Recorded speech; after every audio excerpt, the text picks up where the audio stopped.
One greetings from the high 10, 7-Day Shenanigans. This is part 2. Chris Watts. It's the Crime Vault story for this evening. Thank you for joining me.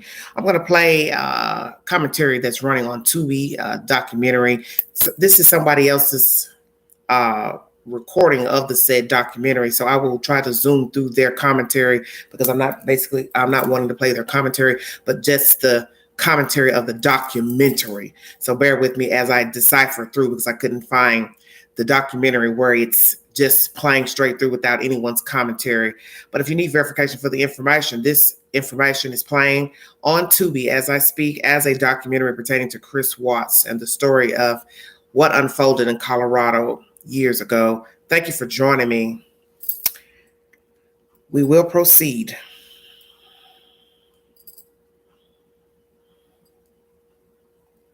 All to the core.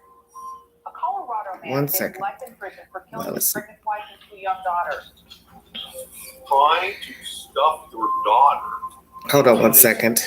It's going back a little bit. We'll have to get my other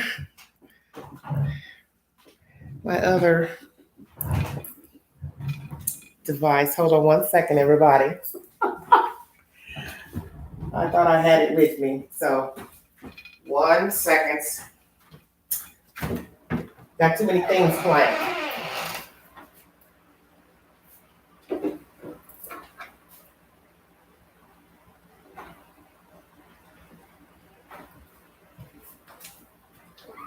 Okay.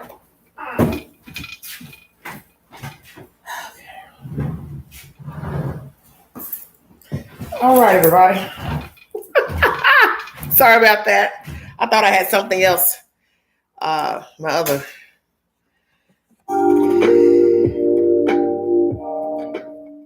There's a way to make an entrance. Well, My destiny. It is now a conspiracy of witches. sorry about that. It's playing. I got too many devices running all at one time. Sorry about that. Hold on 1 second. I'll get everything situated. I forgot I had the wrong one out.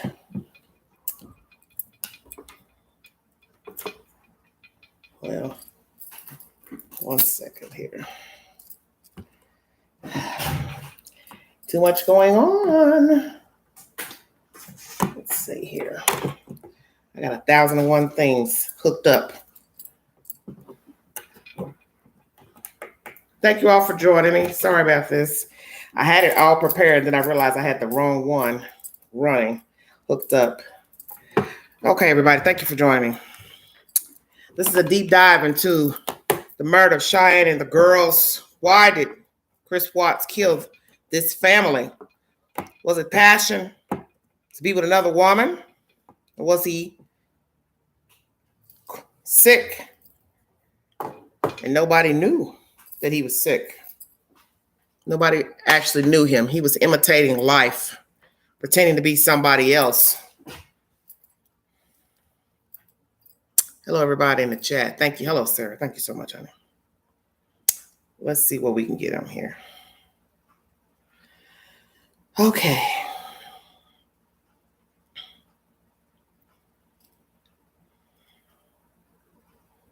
One second. Now I've jumped off where I was. Hold on. Okay.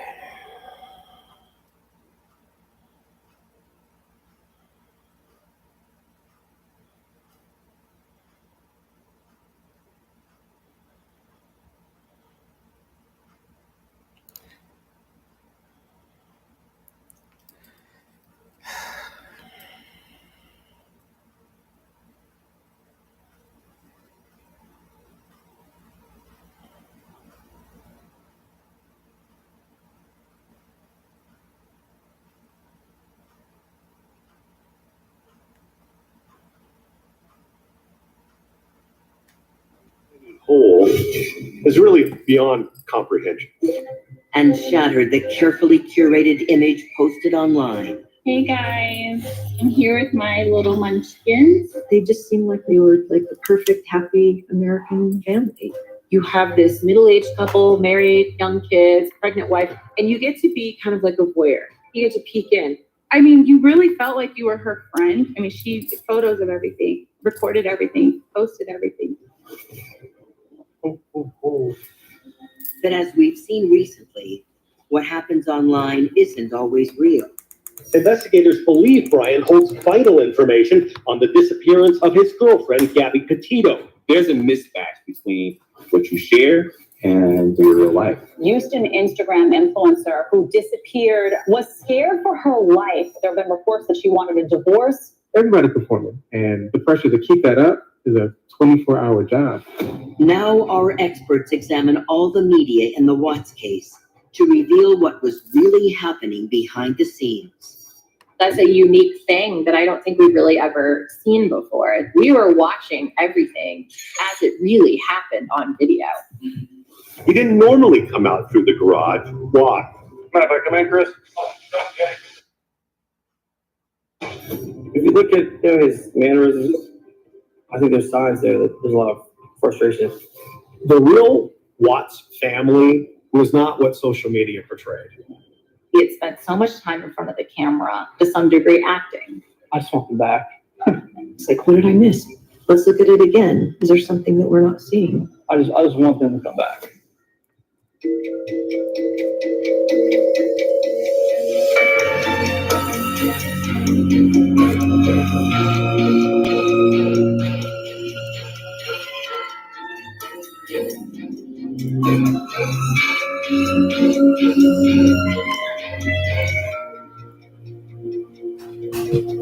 Suburban Nightmare. Chris Watts. Name of the documentary if you need verification.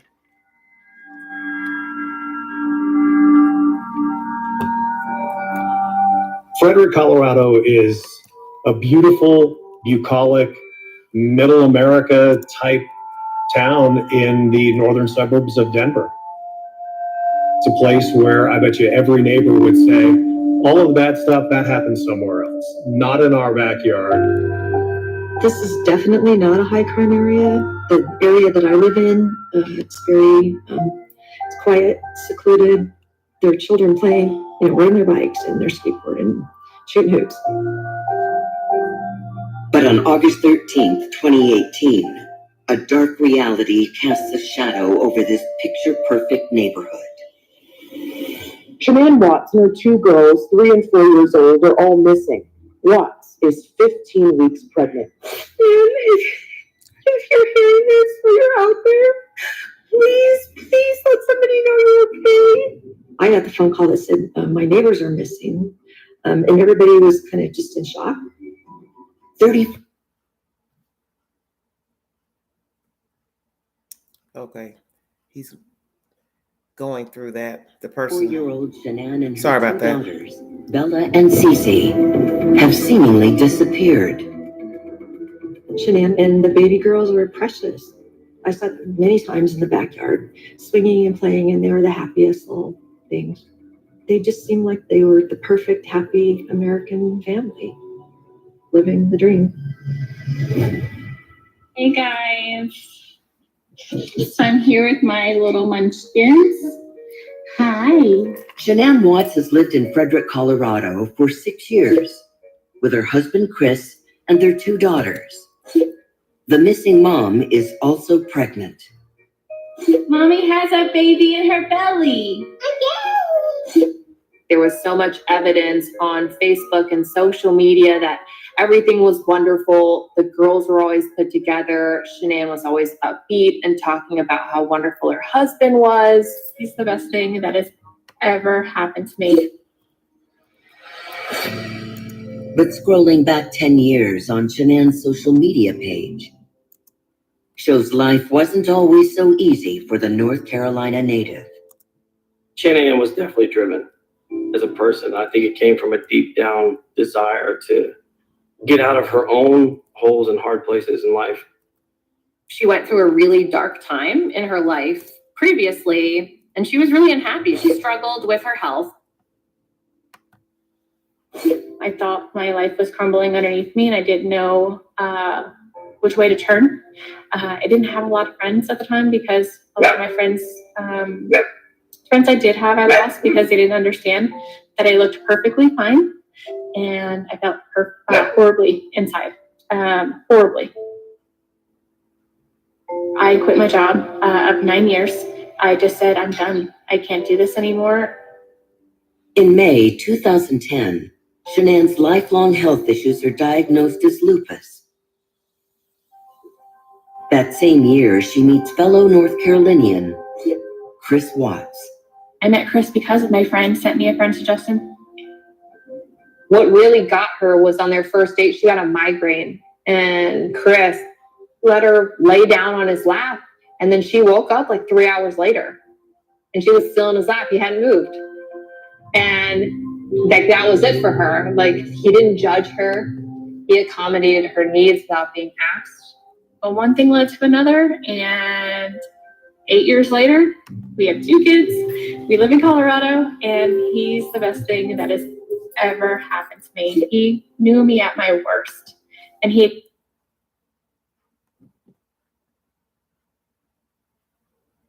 Okay. This guy's speaking. Hold on one second. I don't know why it's breaking up. Hold on one second, you guys.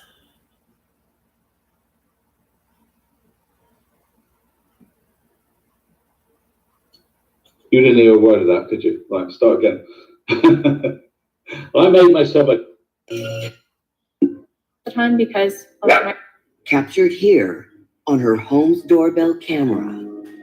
It was later than they had expected. She wasn't going to get as much sleep as she wanted to get. She rolls her suitcase up and inside, and that's it.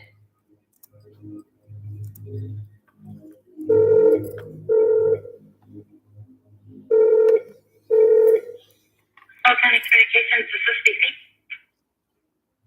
Hi, Stacey. My name's Nicole, and I'm calling because I'm concerned about a friend of mine. I dropped her off at her house at 2 in the morning last night. I haven't been able to get a hold of her this morning, and I found her house, and her car's there, and stuff like that, but she won't answer the door. She won't answer phone calls. She won't answer text messages. They have 2 little girls that are 3 and 4. I mean, there's no movement in the house whatsoever. What's her name? Shanann Watts. All right, we'll have an officer come out that way as soon as we can. I would just advise you, to not try to make entry into the house or anything like that. She was supposed to go to a doctor's appointment, and she hadn't updated her friend about this doctor's appointment. She's trying to get a hold of her, but her phone is off. The girls were going to have their first day of school. You would expect to hear an update on social media, like, oh my gosh, they were so cute. Here's a picture. This was a day that you would expect all sorts of updates online from somebody who already regularly updates everyone, and there was nothing. A lot of people were very concerned, where are they? It's a pregnant woman and her 2 small children. The community, the neighbors were wondering what happened. We just saw her. Hey, Ben. Hi. Here, Nicole? Yes. What's When police arrive, they are met by Shanann's friend, Nicole Atkinson, and Nicole's son. Yeah, I think she's diabetic, to be honest with you. Oh, is she? My mom does. Her friend was worried about her blood sugar because Shanann hadn't felt well the night before. And, they were worried at first that maybe something had happened and she was sick at the house and nobody knew and no one could help her. Well, I can't go in, but if you go in, I have to have the property owner's permission to enter. Chris Watts is at work on an oil site when he learns from a friend Shanann is missing. He tells them he will be home in 45 minutes. I was like, have you talked or heard from Shanann since she left for work this morning? Because I can't get a hold of her. I called, I texted. Her car's in the garage. Her shoes she wears every single day right at the front door. She only has one vehicle? No, they only have the one vehicle in his work truck. Okay. The house is locked tight. There's The not a... girl that went on a play date, but they're 4 and 2. She went on a play date. Why wouldn't she take in a car? They're both in car seats. 3 hours after the news of his wife's disappearance, Chris Watts finally returns home. Scott, how you doing? So this is the only vehicle she would have? Only one that she would drive? Okay. When Chris gets there, if you watch the video, Chris runs into the garage and he looks into the car as if they might be in the car. Then he actually opens the car door and he bends down and he reaches around under the front seat. It happens very fast, but you ask yourself, what is he doing? What is he looking for under the front seat? Is he going to find his wife or daughters under the front passenger seat? We still don't know exactly what was going on. Nikki, I'm giving permission to walk to my daughter's house. Mind if I come in, Chris?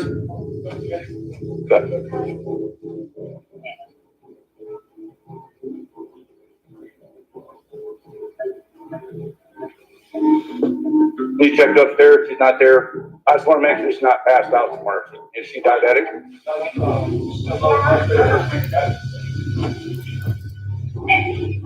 You mind if I look around? Right, thanks. Frederick police find the house empty and the first floor apparently undisturbed. He lets the officers in. He's not calling out for his daughters and for his wife. It's the officers who actually start to go and search for Shanann. At first glance, nothing appears out of place. But then, Nicole spots something. Her phone's here? Her phone's here. Why would she not take her phone? People are now sleeping with their phone. They are getting directions with their phone, ordering food. So people now, lives are so dependent on phones. She had just vanished into thin air. Shanann Watts has been missing. Right, so this documentary not available in Europe, so don't try. Why would she not take Breezing her through phone? commentary. Thank you. People are now sleeping with their phone. They are getting directions with their phone, ordering food. So people now, lives are so dependent on phones. She had just vanished into thin air. Shanann Watts has been missing. Right, so this documentary not available in Europe, so don't try trying to find it in Europe. There's no chance. Through the garage.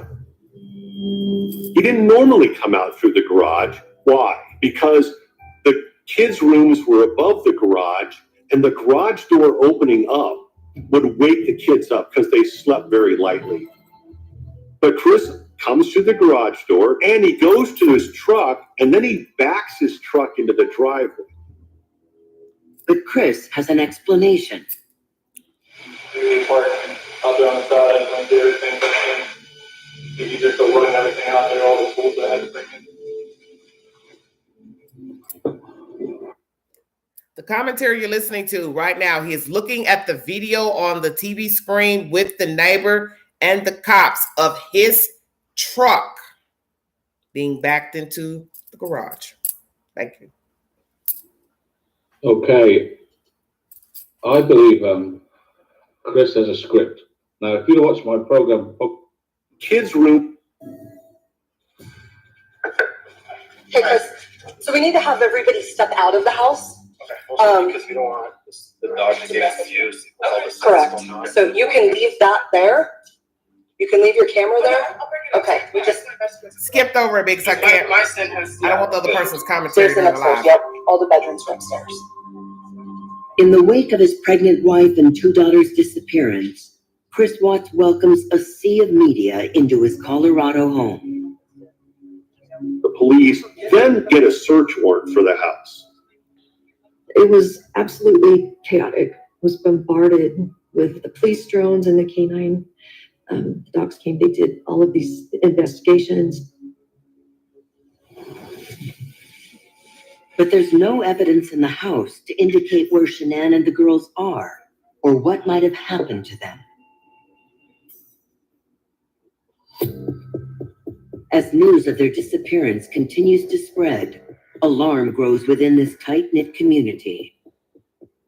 There were people up and down the streets handing out flyers. The cops had set up like areas outside of the neighborhood to see if anybody had seen them. They were handing out flyers too. Have you seen this lady? Oh my gosh, no, I've seen it on Facebook. Facebook. These were attractive people that you imagined living next door to you with these two beautiful children. And as more and more came out, then there was the feeling of, wait, what happened here? Now in the second day since Shanann Watts and her daughter's disappearance, the public turns to their only outlet for answers. Shanann's social media. You've got Shanann, who has a really high social media presence because of her job, her online sales job. So she had a huge Facebook following, not only for her business, but also for her personal life. Shanann had a lot of friends and a lot of people in her life, and social media is something that allows us to share with all those people at once. She was pregnant with her third child. She was figuring out her career. She had a beautiful house in Colorado. So I think she was really happy and wanted to share that with the people that she loved. Hey guys. The more visuals we have, the more we can relate to people, the more we feel like we know them, right? And so I do think that the country got particularly invested because we could see these images and hear their voices and hear them singing and, you know, just seeing them in their kitchen. It was all very relatable. Maybe it did start out as just a way to keep her family in the loop, and it grew from there. We're not really sure what her motivation was, but we can see very clearly from her behavior that Shanann felt the need for some reason to be constantly keeping everybody in the loop. Even the family's intimate moments are on display for the public to see, like the instant that Chris learns they are expecting a third child. So pink means, That's just the test. I know, it just says the pink is gonna be girls. I don't know. Just the test. That's awesome. And I think that was the intention. Let me invite you into my very normal world with my very happy life that we can all connect on. This is what the dangers are of social media. All you have to do is capture just a minute or two of smiling faces to convince the world of something. Everything's okay. Maybe everything's not okay. Guess when you want to, it happens. You could tell when Chris came in about the announcement that he had a hard time reacting like the way that, you know, I'm sure she was hoping he'd react. She was so excited to share with him that she was pregnant. But if you look at, you know, his mannerisms and stuff, I think there's signs there that there's a lot of frustration in that relationship. Yes, I for her agree. and with him. I think there's something about the human experience that requires a level of separation from being viewed. And the cameras are sort of taking that away from us. There's a judgment attached to the camera lens. So there's this sense of being right or wrong or good or bad.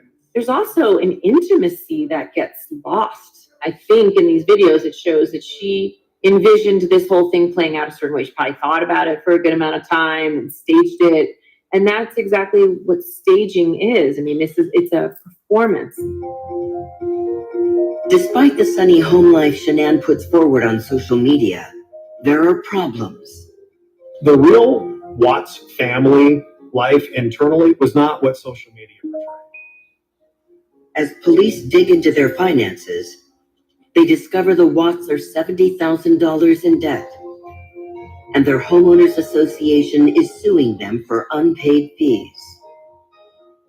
A lot of people, especially around Chris's age, grew up with this idea that the man is supposed to make the money, so you're supposed to be financially stable. You know, the man is supposed to keep the family together. The man is supposed to be the reliable one, and his family is falling apart. The money is disappearing. In a lot of ways, you know, Chris's identity as the masculine male was being questioned at that time.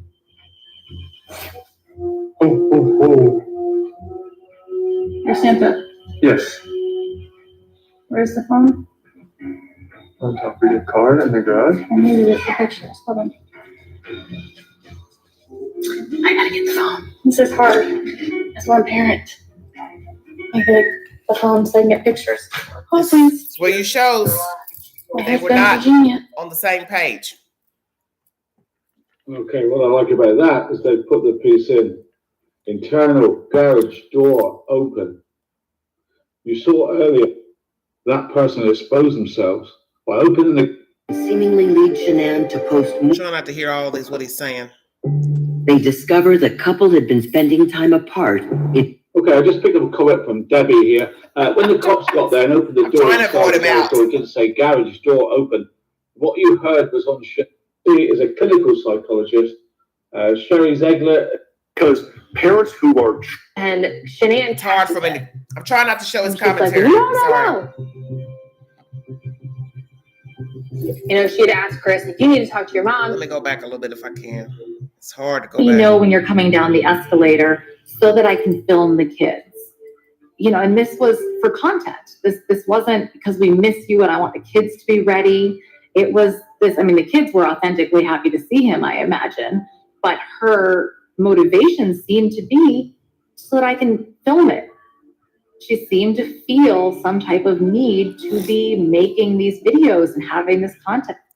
Was she delusional about her marriage and life with Chris Watts? Was she trying to show the world that I love this man, even though inside I don't feel he is right for me and a good fit for my family? He's not carrying his weight. We are in debt. We've got problems, but I don't want you to know this. I don't want you to know that we are dysfunctional. He is not liking me, touching me, loving me, making love to me, being affectionate to me. What was her motivation for always being on Facebook, documenting every little thing? You see, people judge you when you're on this book, this thing here. Why is she going live all the time? Why are they posting pictures? There's people who actually get offended that you post pictures all damn day. You go live all day. Are you hearing what I'm saying to you? I know someone who said that to me a few years ago. Why do you all post selfies? Why do these people post selfies all the time? I think there's something wrong with you if you post selfies all the time. You're insecure if you post selfies. Is it true? Are we insecure for posting selfies, going live all the time? Are we insecure? Are we looking for validation? Most people look for validation. Lots of people look for validation. People were looking for validation when there was no social media, TikTok, YouTube, Facebook, IG. And the thing people need to always remember that no matter if you're smiling in the picture, the person you're looking at is smiling in the picture. It does not mean that 5 minutes ago they're not sad. Doesn't mean that they're not sad inside at that moment, that they're not going through something. But at that moment they decided, hey, I'm going to take a nice picture, I'm going to pose. But it doesn't mean that shit ain't brewing. Shit ain't brewing. Because you can't always moan and groan every 5 seconds. So you put on a happy face, as Smokey Robinson would say. Tears of a clown. Thank you for joining us, Everyday Shenanigans. Content available frequently so that the world would see her happy family. I can hug you. Even if he was unhappy or stressed out with what was going on, even if he wasn't comfortable being on social media, he went along with it anyway. He never expressed displeasure to Shanann. But some emotions did slip through the cracks, which investigators discover when they speak with Shanann's friends. So I understand you and Shanann are pretty good friends. Is that Yeah, correct? we hang out a lot. We have kids the same age. Did Shanann ever say anything to you about their relationship? I think it was the second or third week she was there, and there's posts all over Facebook about it too. She got in a fight with Chris's mom because she went to Chris's mom's house to visit, and their grandma continues. For those of you asking in chat, yeah, this is a brand new documentary released 2 days ago, not available in Europe. We're pleased to bring it to you. We don't like Sorry about that. Commercial.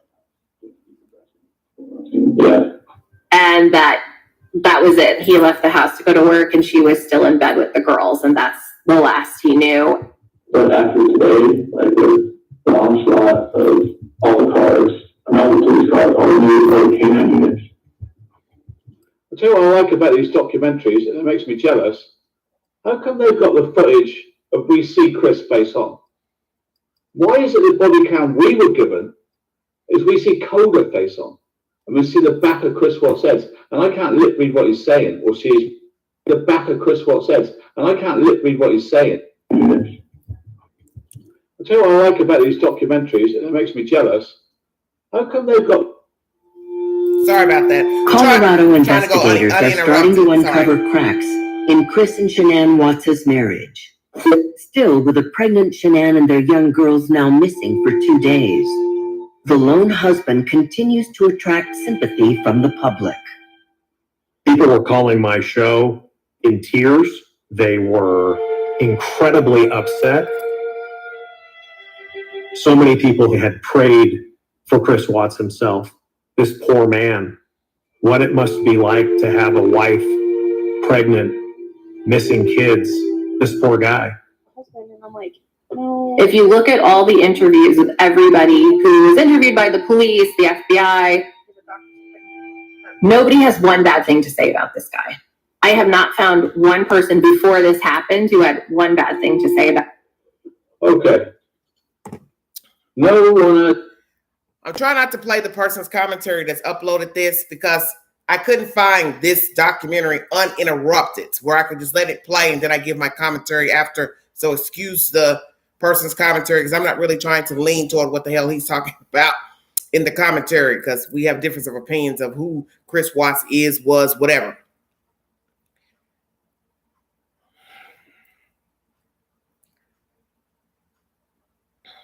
My opinion, he knows better. He knew better. It's just that's my assessment with Chris Watts. I do believe this woman, Cheyenne, had physical problems, health problems. People didn't understand her, people who she thought were her friends.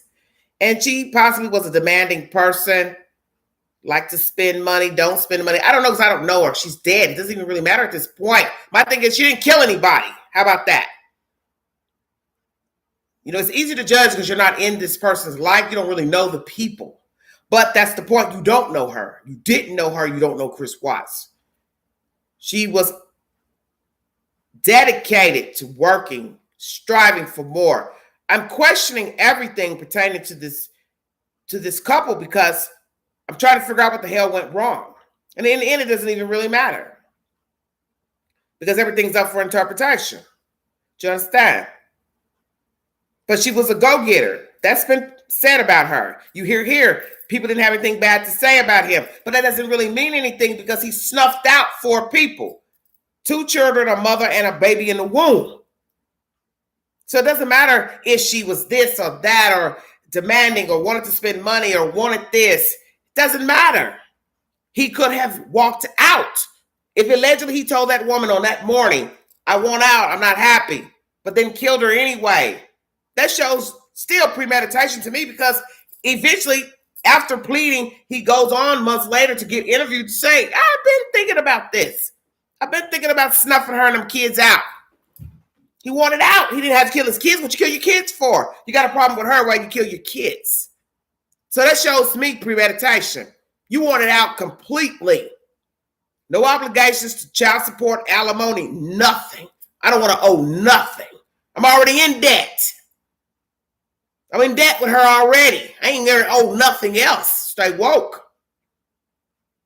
You see, the children, casualty of war. Children are casualty of war. They had no bid, no negotiations, no nothing. They didn't ask for this. They don't know what's going on. They're children. Mommy's putting on a happy face, trying to salvage this marriage. This guy who was understanding to her in the beginning. But you always have to remember that how you start ain't how you finish. And that what brought you together is the same thing that will separate you. Stay woke. I like her. She's feisty. She's this, she's that. Oh, I like him. He's opinionated. But it's the same thing that'll drive a wedge between you. She's a go-getter. She's dominant. She's self-secure. She likes herself. She's confident. So I thought. But we believe now maybe not so. She wasn't really confident. The woman was sickly. People didn't know this. You're looking at makeup and pretty hair, but she wasn't feeling good inside. And that's the point. I ain't got to tell you every day I don't feel good. It's none of your business. I don't owe you nothing. But she put on for the camera. Many people do. So they both were grandstanding. She's grandstanding to save face. He's la-di-da going along with the program because he's not a fighter. He's a lover in the beginning. But then something happened where his attention was diverted and no longer the focus of the family of another. He became of another woman. So what you have to ask yourself is the ultimate question. Was he diabolical all along, or he met this female and became fascinated, enamored, obsessed with her, wanted to keep her? So I got to get rid of these people over here. Even though they're my safety net, they are my comfort zone. They are what I know. They are what is familiar. But I no longer need them.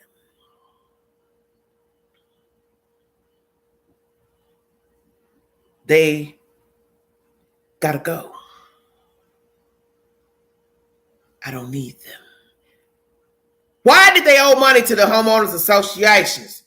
We're talking about thousands of dollars, way up, not 15, 20,000.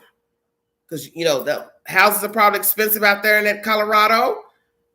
I don't know what the value of the house was, but I'm sure it's not 200, 300,000. It's probably up there because, you know, out west, rent is higher than here in this area. So homeowners associations would add up very quickly. My understanding, it was way up, 70 plus thousand or something up in there, 90,000. How the hell do you owe that much money for homeowners association? So what we have to ask ourselves, you're paying a mortgage and then you got to pay to keep the lawn cut. And that's what association is. It's to keep the grounds, you know, looking nice and neat and this and that. You should have folded. Because you had to have known at some point you owe these people money. You got to pay these people money every month. Why didn't you fold? Honey, we don't got this kind of money. One of them should have said to the other one, we ain't got this kind of money to pay a mortgage plus homeowners association fees. Stay woke, everybody. But he's docile in behavior. Some would say he was a wimp. He couldn't stand up to his wife to say, I ain't signed up for this. I ain't signed up for this. I ain't trying to go in debt about no house and no bills and anything else. He didn't have masculinity. Many men don't.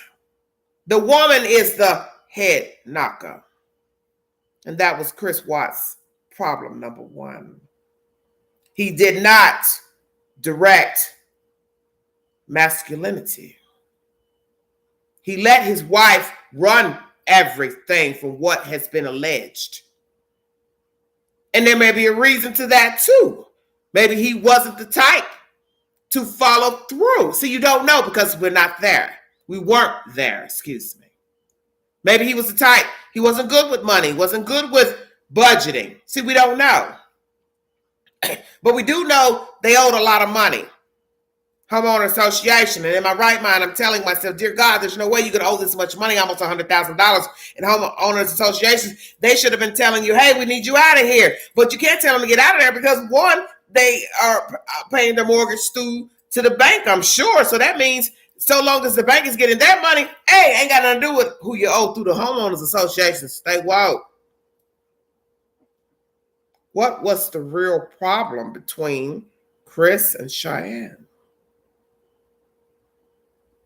He couldn't carry his weight. He couldn't assert a masculinity. He couldn't assert himself as a man. He didn't speak up. What? Wasn't a breadwinner. Didn't make enough money. What? Because he worked in the mines. I mean, in the oil industry. He should have had major paper. Stay woke. So I refuse to believe he didn't have no money and didn't make no money. But was it other things? Accruing debt. Because debt will drive a wedge between anyone. Somebody spending too much shopping too much. Hey, we don't need this, we don't need that. And you will see later on in this commentary, she watched everything, which led to her knowing something was going on with he and someone else on a dinner bill. Stay woke, everybody. Thank you for joining us, Everyday Shenanigans. You want to donate to the channel, The Dream. $ Big Angie, 129 Cash App. All super chats are welcome. Thank you all so much. There's one bad thing to say. This guy, because he was under control of his mother, is essentially a good God-fearing. This poor man, what it must be like to have a wife, pregnant, missing kids. This poor guy. If you look at all the interviews with everybody who was interviewed by the police, the FBI, nobody has one bad thing to say about this guy. I have not found one person before this happened who had one bad thing to say about it. Okay. No one has one bad thing to say about this guy because he was to be a good, faithful husband. Was everything she did, she was singing his praises, and he seemed like a loving, doting father who loved Shanann for everything that she was. I think deep down, Shanann had a lack of self-worth that she held on to throughout the years, and I think there are certain things she would put up with certain people because she didn't think she deserved better.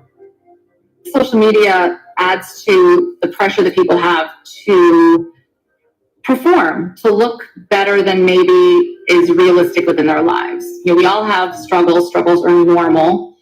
In general, as a therapist, I would say struggles are healthy. You know, they build who you are. But I think social media adds this pressure to be perfect, this pressure to show your best self all the time. Burnout is a real thing. Is there a coincidence that we are now in a mental health epidemic? Is it a coincidence that there are epidemic levels of anxiety and depression? It totally coincides with a smartphone. Everybody's lives on display. She looked at divorce as a possible failure, and I think she was worried it might even hurt her brand with Thrive. She was willing to do anything to save the marriage. In public, all is well with Shanann. In private, with her close friends, it's anything but. And it only gets... Yeah, it's something we noticed here, guys, and I'm glad the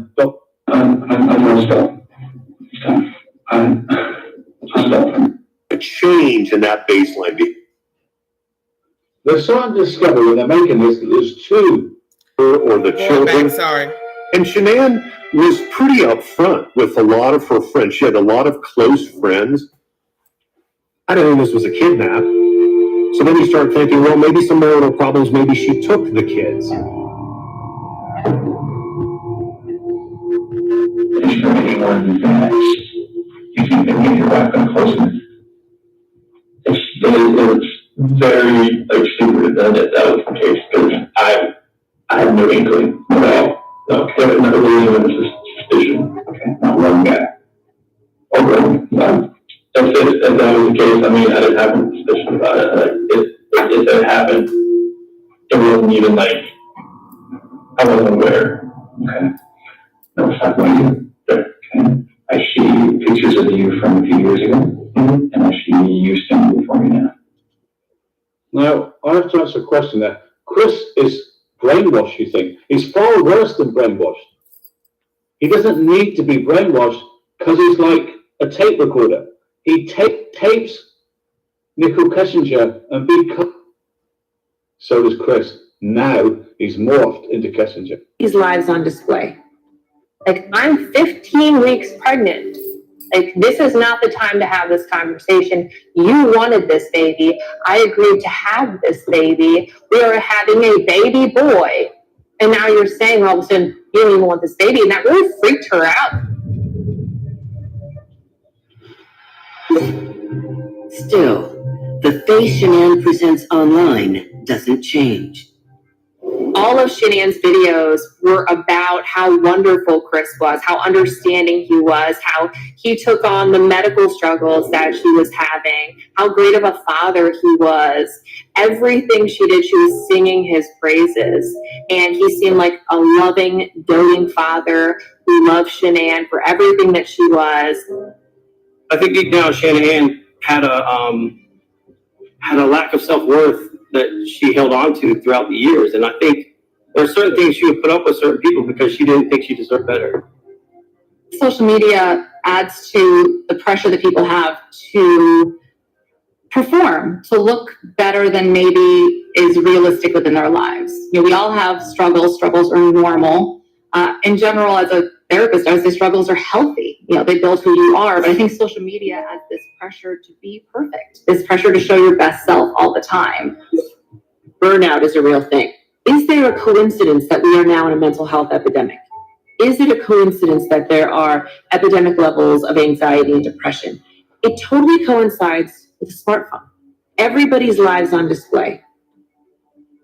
She looked at divorce as a possible failure, and I think she was worried it might even hurt her brand with Thrive.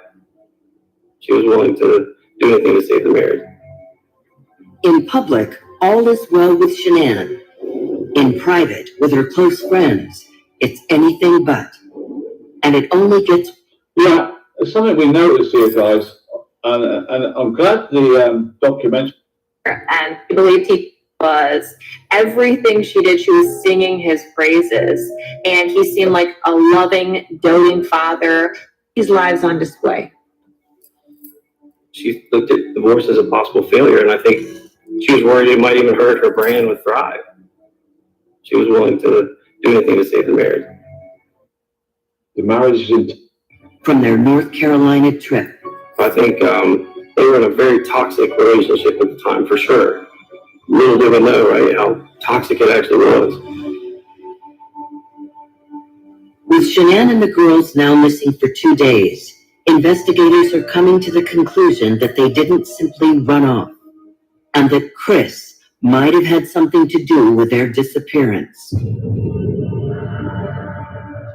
But Chris is determined to prove his innocence with a polygraph test. Let me know if you're ready, Chris. Yep, I know. I'll explain that in a little bit, but you don't have to worry. It's not on or anything right now. It's not gonna bug you or anything. I've done everything. I know, a lot of people haven't had polygraphs so far. It's not like a normal thing that people go through. The coolest thing about this is right now, there's only one person in this room that knows what the truth is. And in about 5 minutes, there's gonna be 2 of us. Listen very carefully, you guys, to the interview with the I want you to have FBI. confidence in the fact that if you had nothing to do with his disappearance, like we're going to find that out today, okay? And obviously, I mean, I hope that, you know, if you did have something to do with their disappearance, it would be really stupid for you to come in and take a polygraph today, right? Like, it would be really rough. Investigators know that Chris Watts is hiding something behind his cool, calm demeanor. The case is about to begin. Please remain still. In the polygraph, what they're detecting is, are you being truthful or not? Not really whether you're lying or not. First, we get a baseline of Chris's behavior. Regarding Shanann's disappearance, do you intend to answer all of the questions truthfully? Yes. Is your first name Christopher? Yes. And then, of course, they ask the really difficult questions, watching for a change in that baseline behavior. Did you physically cause Shanann's disappearance? No. Are you lying about the last time you saw Shanann? No. I really need your breathing to be more. Okay. You're like all over the place. I'm sorry. Okay. Because he guilty. He guilty. His breathing all over the place. Like, as my master tells me to say, like, when you want a second to think. The need for him to do is establish. No, because in control of his mother and Shanann. So that room again, you want to tell us about your results, okay?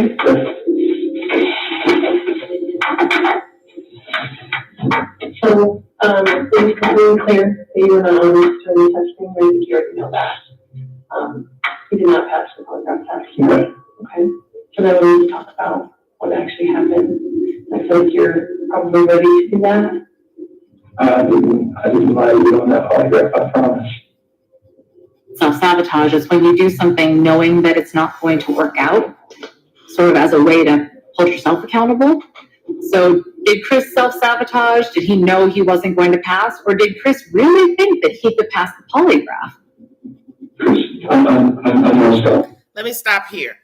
Usually during my Crime Vault videos, I do not speak because I want the content to speak for itself and you ponder on the information. But because I'm going to be interacting with Ahmaud here shortly, this is a very valid question.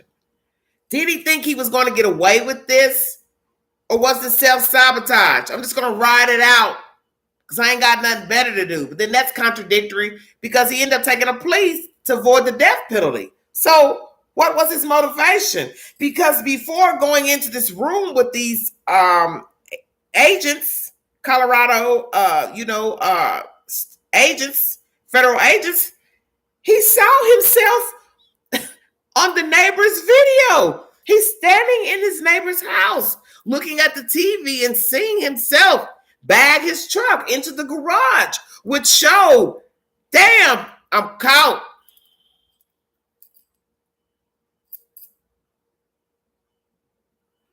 I'm caught.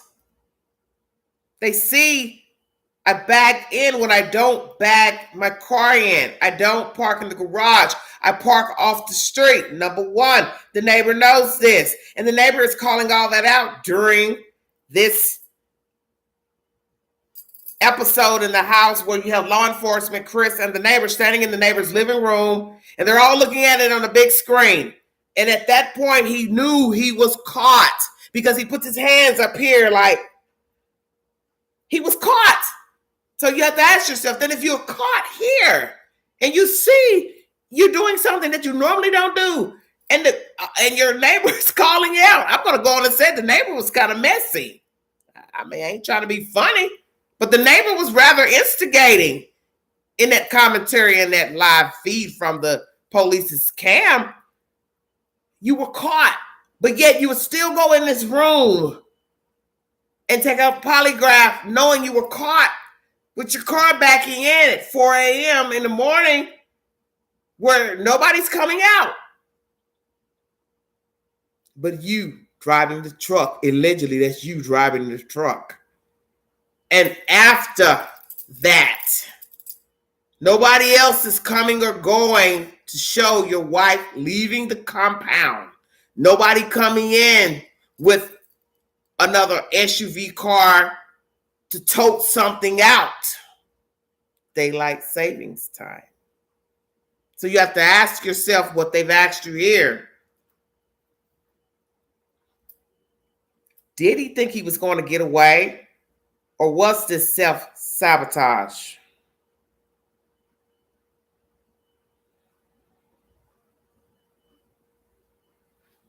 Thank you for joining. I'll stop for me. Take a deep breath. I want you to take a deep breath right now.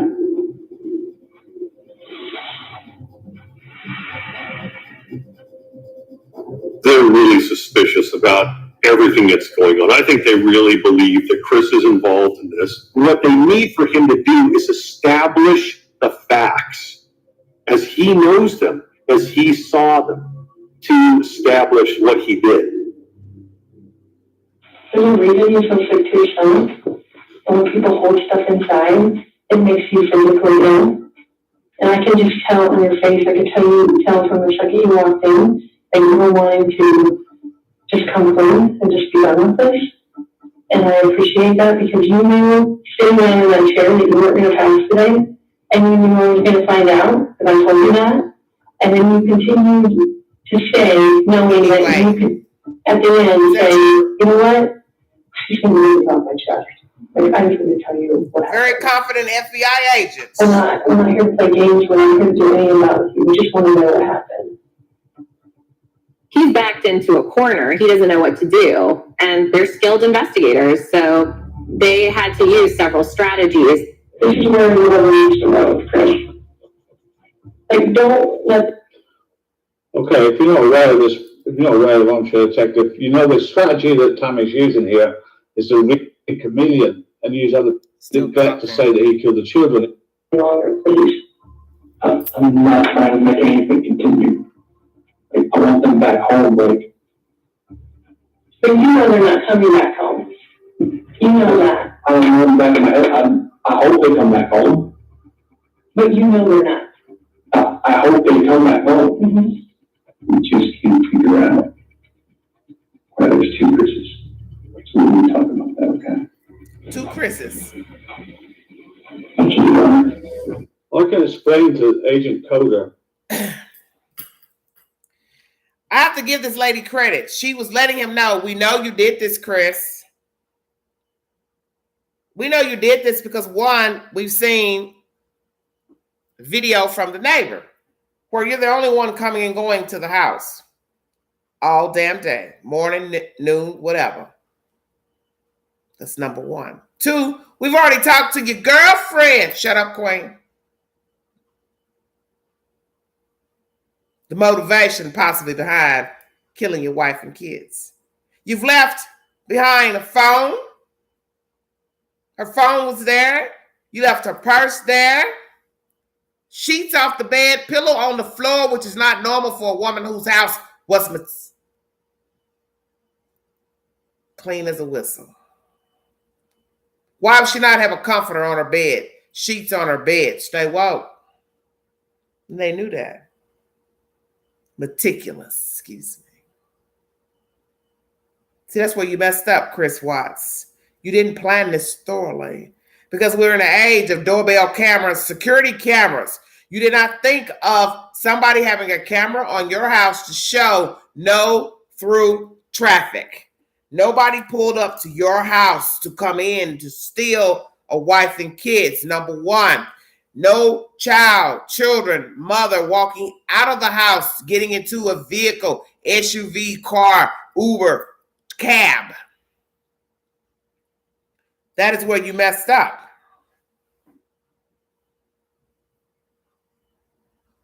There were cameras on your house by the neighbor.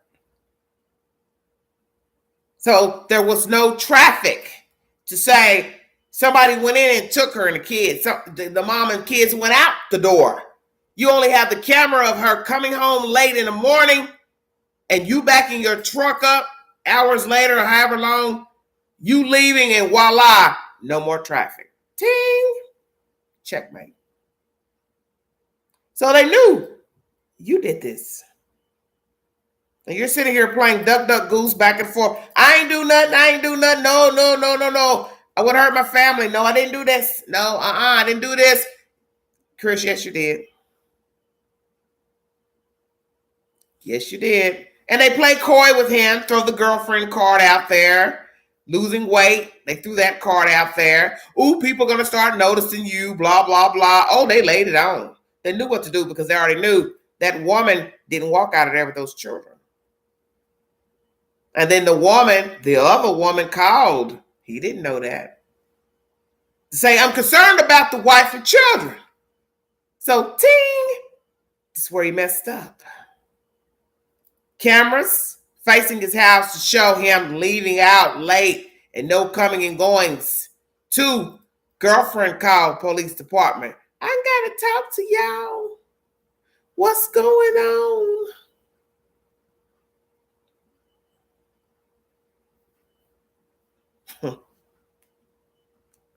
He did all this for nothing. Snuffed out 4 lives for nothing.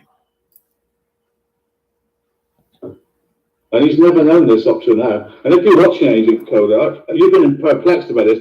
I know when he went to Wisconsin, he said, I can't work this out. His fantasy with his new girlfriend when his wife. I'm not trying to make anything continue. Like, I want them back home, like. But you know they're not coming back home. You know that. I don't know them back in my head.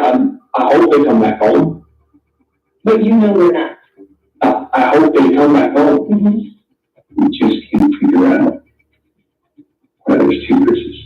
So we'll be talking about that, okay? Thank you, Your Honor. After he fails the polygraph, He's saying, okay, he's trying to change the story around. I did lie to you, but I lied because I've been having an affair. The news comes out about the affair, and I think even those of us in the media, skeptical as we may be going, wow, that's a shocker.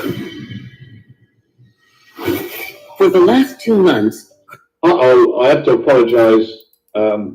She's here. Chris has been having 29. To get them to Sorry, you guys. the brilliant husband and father, which is right, which is the person Posing against a wall, and I think the majority of people. Each other taking a monster. No, you're not. You're no Kissinger. You're no Kissinger. And that's what code of account work. Try not to invite commentary. Sorry. I mean, the relationship developed beyond friendship. Yes. Chris had a secret app in his. You notice from Chris's letters to his girlfriend that he's Of him. unable to write anything himself. He doesn't know how to express love, so he uses the words of love songs because he doesn't know. He has to be a chameleon and use other people's words. Nicole Kessinger. That means Along he's with dumb. the selfies, even dumb. some of these more provocative photos that she would take for him. They were visiting each other's houses, having all the sex. They were very emotionally involved. They were invested in each other. They felt like they were soulmates for each other. They finally found their person. According to Nicole, things really start heating up with Chris about 6 weeks before Shanann's disappearance, which police now know is the exact same time that Shanann was away in North Carolina. Chris gets this amazing opportunity to live out his fantasy with his new girlfriend when his wife decides that she's going to stay in North Carolina for. If I'm right with my theory, those 6 weeks is when, not when he was brainwashed, he became a different man. In those 6 weeks, he reflected Kissinger. He picked up the word like. He picked up the word, I miss your face. He picked up on her attitude, on her anger, bipolar. She is coming off the cracker. She had an absolute meltdown at his house. He mirrored that. He copied that. The breakdown and the meltdown that Kissinger had at his house was similar to the meltdown that he had with Shanann when he, for once in his life, he stood up to Shanann. And that led to murder. Those 6 weeks, yeah, he changed all right. Became a murderer. For 6 weeks. So damn He has this bachelor life with this girl who has a totally different vibe than Shanann. I think that Kissinger had this damsel vibe about her. She didn't have any kids, and she was kind of a do-over. And he could kind of swoop in and save her, and he got to be everything for her that he wasn't in his marriage. Thank you so much for coming out here with me, Christopher. I'm having a wonderful time. You mean a lot to me, and I'm glad that you're having a blast. I am so out of breath. Yeah, what the presenter meant, he became what Kissinger wanted. He became what NK was looking for.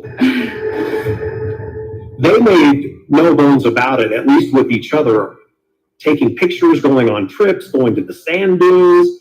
I mean, this was this guy rolling the dice. We know that around the same time he started working out.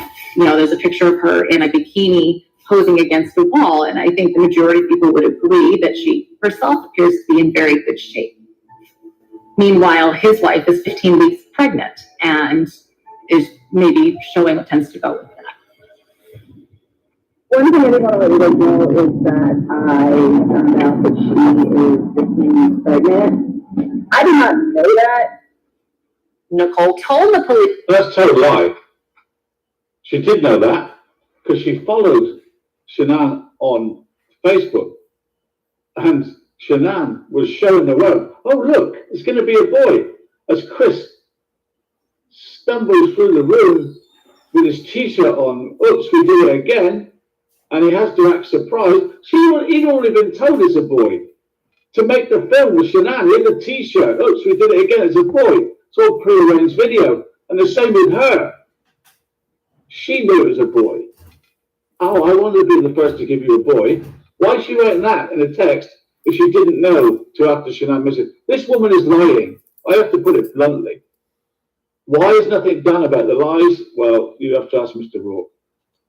Police that she had absolutely no idea that Shanann was pregnant and that she was disgusted when she found out, and that's why she came to the police. Well, if you believe that, if you're a YouTuber lady that's talking now, if you believe that NK knew nothing about the pregnancy when it's clearly on YouTube that she did.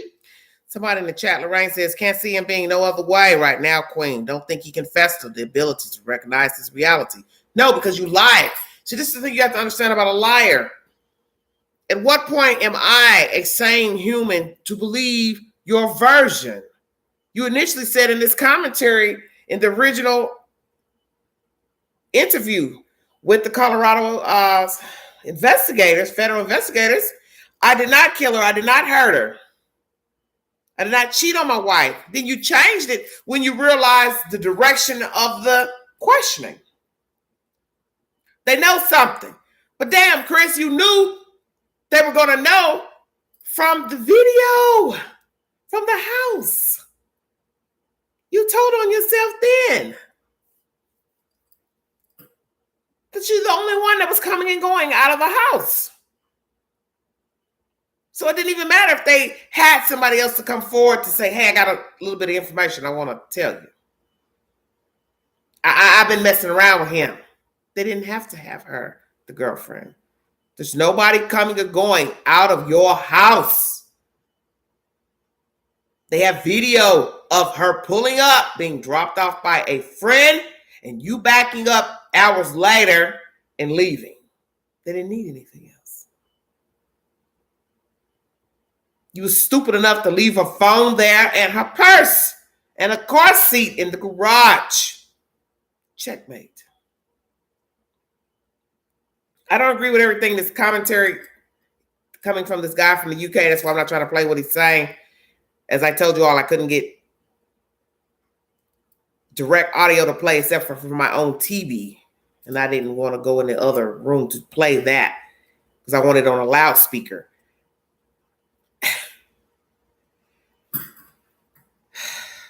Perhaps he was delusional to think he would get away with this. Because when he saw the video of himself backing into the garage, he had to have known he was caught because he put his hands on top of his head, standing right there in front of the TV with a police officer with the cam on.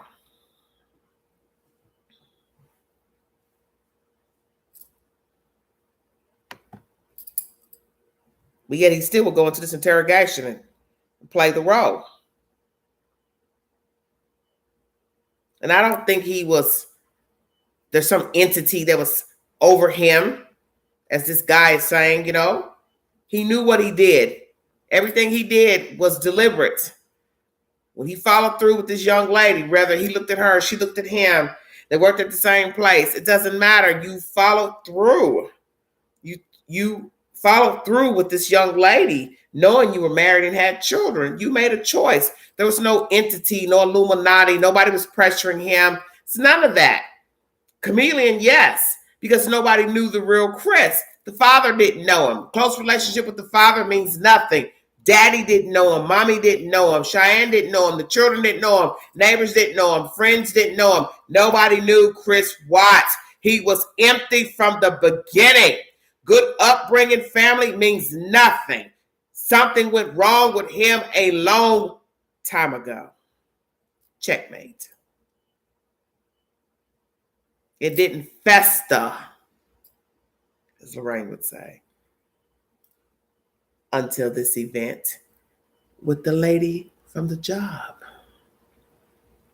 I need her. I gotta have her. I want her. She's got something my wife ain't got. But you see, you got to use your better thinking. You chose Cheyenne, flawed and all. She didn't wake up flawed. Stay woke. You chose that. Okay? These are grown people, not children. You chose that. So whatever it was that turned you off was there probably all along. Stay woke. But you rode the ride. And then as you started to metamorphose into this masculine, muscular being, you drew attention. And you liked that. You needed that. And you became immersed into this new Chris. But the real Chris was there all along. Nobody knew. So this new sugar mama had no idea what she was possibly dealing with. I knew about the wife, children eventually, but you rode the ride too, the wave. So everybody's riding the wave expecting a better outcome. Come on, Queen, bring it to them. Cheyenne's want more, expecting more, putting her husband up on a pedestal when she was actually dissatisfied. But she didn't want you all to know she was dissatisfied with this lump of clay. And then you, pregnant again. She should have never got pregnant again. Because I got a feeling shit was fucked up before baby number 3. Come on, Queen, bring it to him. Wasn't right. And that's what you have to ask yourself. When did the house of cards fall? Baby number 1, baby number 2, baby number 3. You know it was way before any of that. Because you don't accrue $70,000, $80,000, $90,000 of debt 1, 2, 3 years. So they were not good long time ago. He rode the wave. She rode the wave. The girlfriend rode the wave. Everybody was hoodwinked and bamboozled.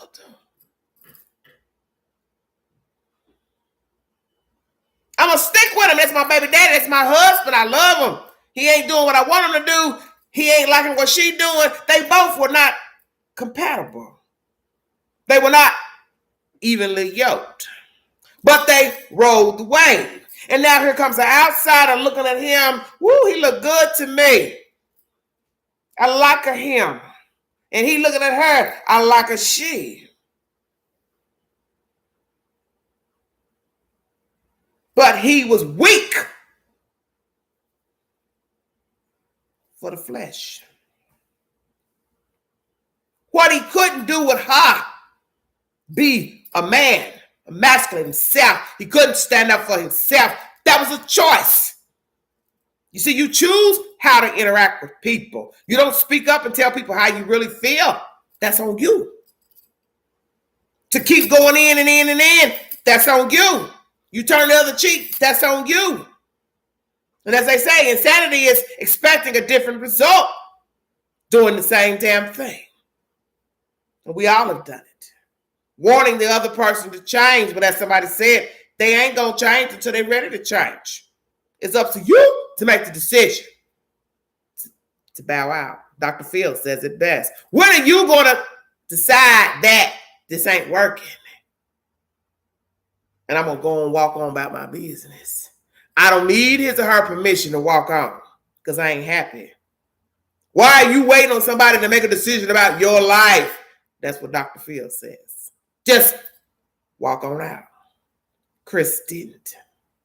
He knew he wasn't happy and Cheyenne wasn't happy, but they rode the wave. And unfortunately, she rode the wave to her death. She and her children. She didn't deserve that. No matter what you think you know about her marriage to him, and what you think you know about Chris Watts, you were not there. You don't know who was doing what, who was saying what. Because he didn't hurt her, beat her, talk down to her, doesn't mean that he wasn't cruel to her. Because near the end, her text messages show he was. You see, he may not have called her a bitch, whore, motherfucker, but silence is golden. You ain't answering the phone. I'm trying to call you. What you doing? Where you at? He didn't answer. Because that wasn't his speed to argue, be combative. But she was offended. Nonetheless, I've been gone 6 weeks. He don't call, he don't say nothing. All he want to do is work out, work out, work out. She knew something was wrong. She knew it was another woman. And even when you saw, yes, the children, when he hugged her, she's filming all this in the airport. All that's fake. Because they're both not in tune with one another. He's patting his children. Almost like a stranger hugging strange children. He was gone from the relationship. He checked out.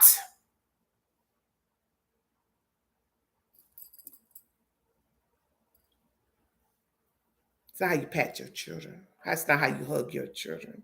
You've been gone away from your children for weeks. You don't see you touch your children. You're supposed to hug them tight. Kiss your babies. Oh, daddy miss you. Oh, look at you. You've grown. The kids didn't get that. But they're happy nonetheless. Chameleon, Chris Watts is. Because she wrote to Chris saying, I wanted first to give you a boy, then you should be narrating this program. So I had to find out from the media, and it's really concerning me that this woman and her children cannot be located. It's not okay. It's crazy, and I'm angry for all of them.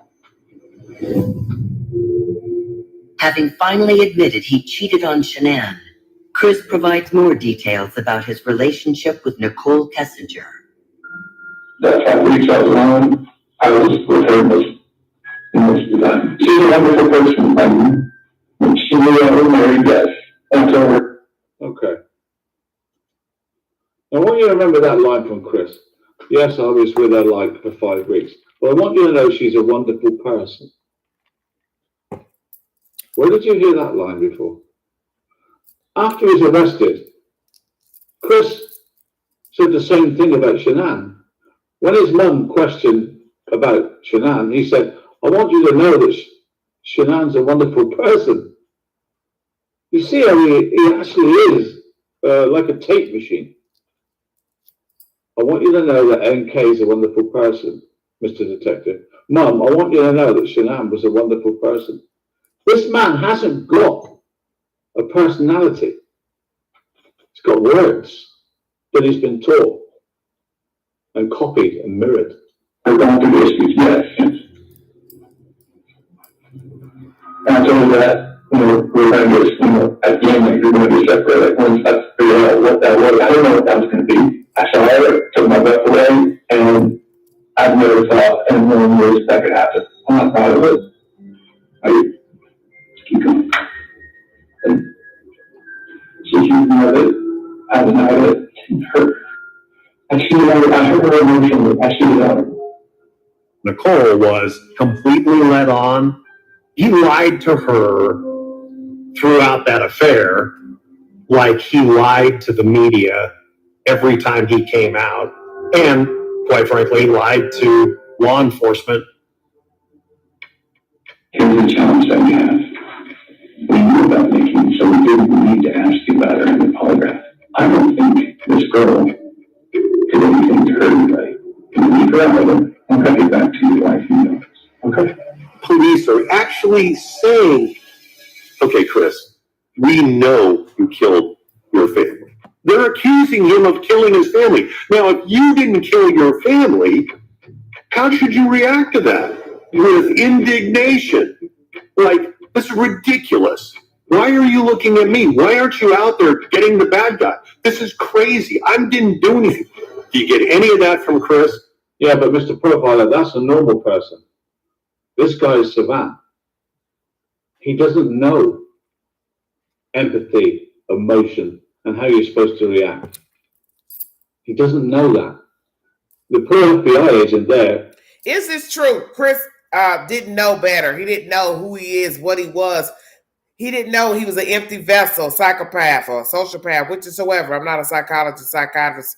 He didn't know this is who I am. I'm numb. I'm empty. I'm pretending to be like you all, but I'm not human. I don't feel anything. I've been pretending to want kids, want a life, want a wife, but once I got in, it wasn't for me. And that's something I want to say to the chat about desires. You can desire a house, a car, a family, children, husband, whatever, but you're not going to know what entails until you get in the pot. You see, you can get in the pot and realize, hell, this ain't for me. I'm not motherly. I'm not fatherly. I'm selfish. I don't really want to share my money. I don't want to share my time with you. I don't want to share nothing. But perhaps he told himself that at one time, I want to be a father. He said that I wanted to be a father. But doing and desiring is two different things. Do you understand what I'm saying? It's just like seeing those pretty houses we pass on the street in great neighborhoods. We're looking at it and saying, oh, it's so beautiful. Look at that.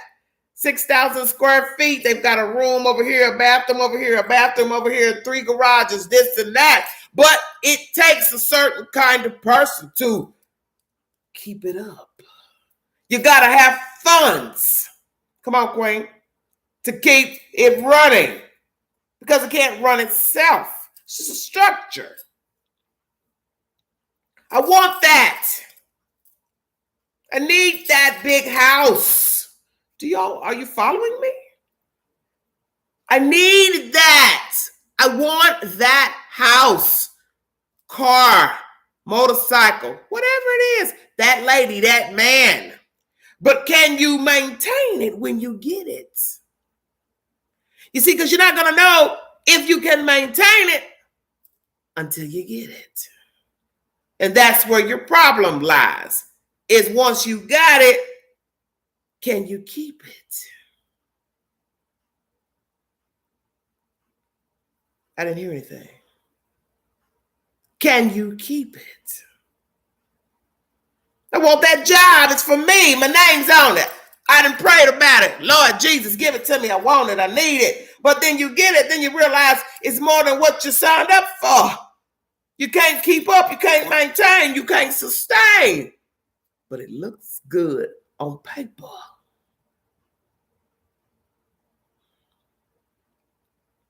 I want to be a mother. I want to be the best mother. I love children. But when you get in the job title, it ain't what you thought it was going to be. It's hard. It's rough. You might be having a little mental issues, postpartum depression. Possibly you ain't got no help. Oh, but they're doing it. They're good mommies, I think. Why is it so hard for me? Because the scripture tells you, if you believe in the Bible, that you should have desires of the heart. But see, that's the point. What you desire and being in the moment ain't the same. That's what happened with Chris Watts. He may have wanted a life, happy wife, children. But when he got in, it wasn't for him. And that's okay. But bail out. Dignified.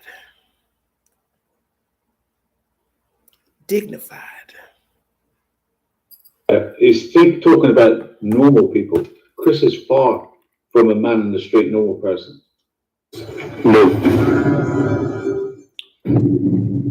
Hours into the Colorado Bureau of Investigation's interview with Chris Watts, The stoic husband continues to deny any knowledge about the disappearance of his pregnant wife and 2 young daughters. Chris Watts' whole persona was crafted around this idea of the ideal father and husband. So the forefront of his mind was always like, I want to be seen as this great guy. He got to be seen as the victim, this poor, amazing father who had just lost his little girls and his wife, and we didn't know what had happened. And poor Chris. That's when investigators offer Chris a possible way out. Did she name something to them? No, I don't know. I'm sure I don't know, but you don't know. They didn't leave the house.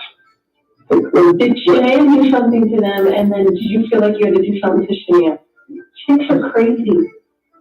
They asked, oh, did Shanann hurt the girls, and then did you do something to hurt her? They planted that seed in his head because they wanted to get him to confess to something. Can I talk about that or something? No, I just talked about that, like, food about it.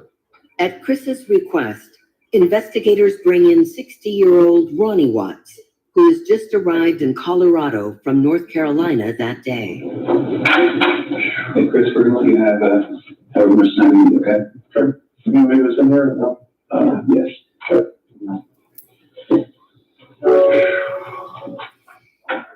And you might hear from anyone. I know. What's going on there? I would say the one person Chris had some attachment to was his dad, Ronnie. Ronnie adores Chris. And that was why he wanted Ronnie in the room with him. This polygraph failed it. There's just too much emotions. So, I mean, they're not going to let me go.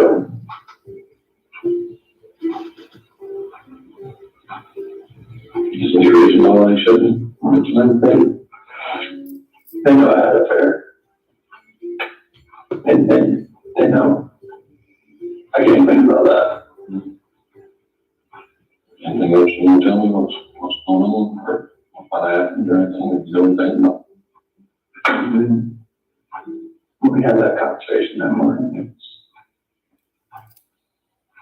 It was emotional. It was told her about separation and everything like that.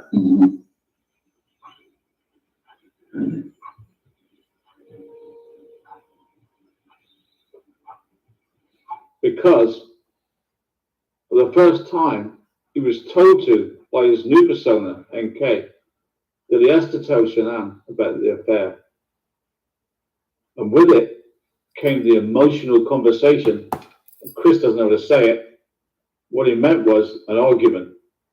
There became an argument, and Chris was angry for the first time in his life, murderously angry. I'm a protector. What? I want to protect her. You don't want to protect her. I'm a little. I disagree with this assessment from this guy. He planned this because you later hear he planned this. He thought about this for some time to kill his wife and children. So it wasn't that on that morning they made love, because you're going to hear that. How do you make love and then strangle someone to death and say she didn't fight back? So you don't know what to believe because Chris is a liar. He's a pathological liar. He's a sociopath, psychopath, whatsoever. So you don't even know what to believe. He planned this. He's been planning this for however long. And see, that's going to be up for argument, how long he planned it. Because you hear that after the fact, 4 months after being incarcerated in prison, he tells you allegedly what happened, but you don't know what's the truth. You don't know. Kids dead already, kids dead after killing mommy and then taking them to the oil rig, whatever. You don't know because he's a liar. He's a liar. And she baited him, the agent, to try to get a confession out of him one way or the other. So she puts Cheyenne as the culprit. Did she do something to the children to make you turn? She knew what she was doing. Very crafty. I have to give it to her. We're going to get a confession one way or the other Even if it's part lies, we're going to get it one way or the other. And that's what the agent did, this lady here. So then he starts thinking, yeah, let me go on and say Cheyenne killed the kids. She mad because I told her I don't want to be with her no more. So she went on and killed the kids, suffocated the girls. And then I had to kill her. Very crafty, this lady agent. Thank you, Patricia. She was giving him a way to confess because they knew what they were dealing with. He's diabolical. So he ain't going to come out and just tell us outright he killed this lady and these children. So let's give him an avenue to say he was forced to kill the kids because Cheyenne killed the kids. Very crafty.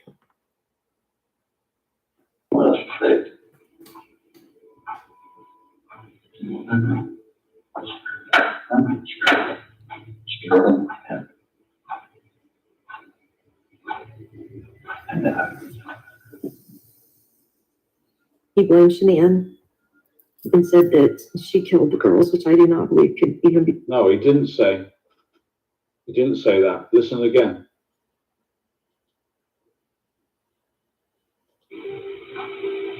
Situation I shouldn't mention anything. They know I had an affair.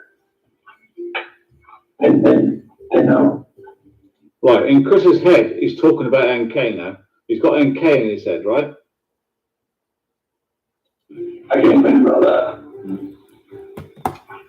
Anything else you want to tell me? What's going on? Or what happened or anything? You don't think about? We had that conversation that morning.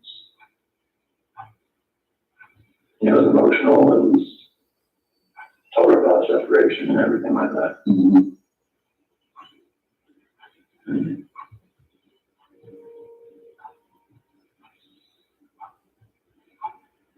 I'm gonna protect her. Who? I don't want to protect her. I don't want to protect her. Well, I want to protect her. I don't want to protect her. Who's in his head at the moment? NK and Shanann. You don't want to protect her. What? Ronnie can't understand this. What do you mean you don't want to protect her? He's asking who is her. Why have they both said her? Why have they both said protect 4 times? Because they're not aware of who he means. They're trying to send subliminal messages to get who they're talking about, right? I don't know what else to say. I don't know what else to say. Is he talking about NK?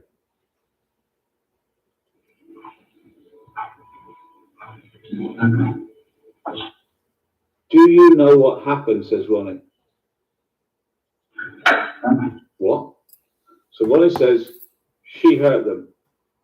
Did she hurt them? Now, who's in Ronnie's head now? I don't want to protect her. Is Shanann in his head or NK? Is he talking about Shanann or NK? They look at each other in the eye. Neither wants to say who they don't want to protect.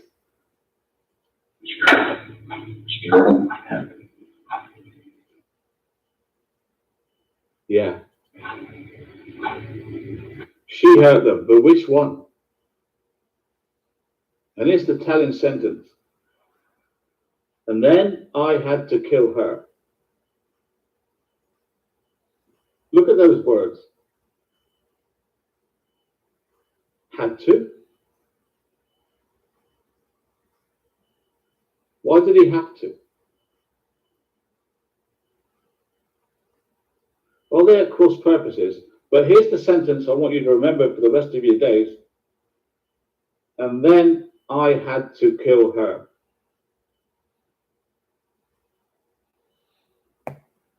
Why did he have to kill her? Was he told to? Was that his part of the plan, that he killed Shanann? There's no reason why a father would have to kill the mother if she killed the kids. He didn't have to kill her. Why did he say he had to?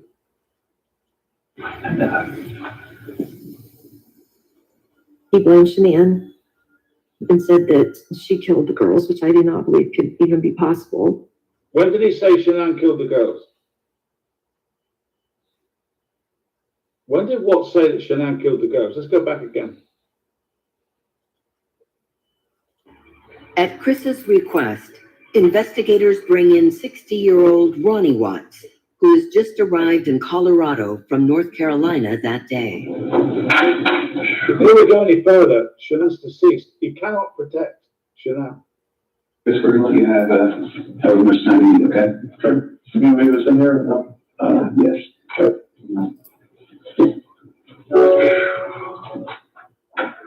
And you might do for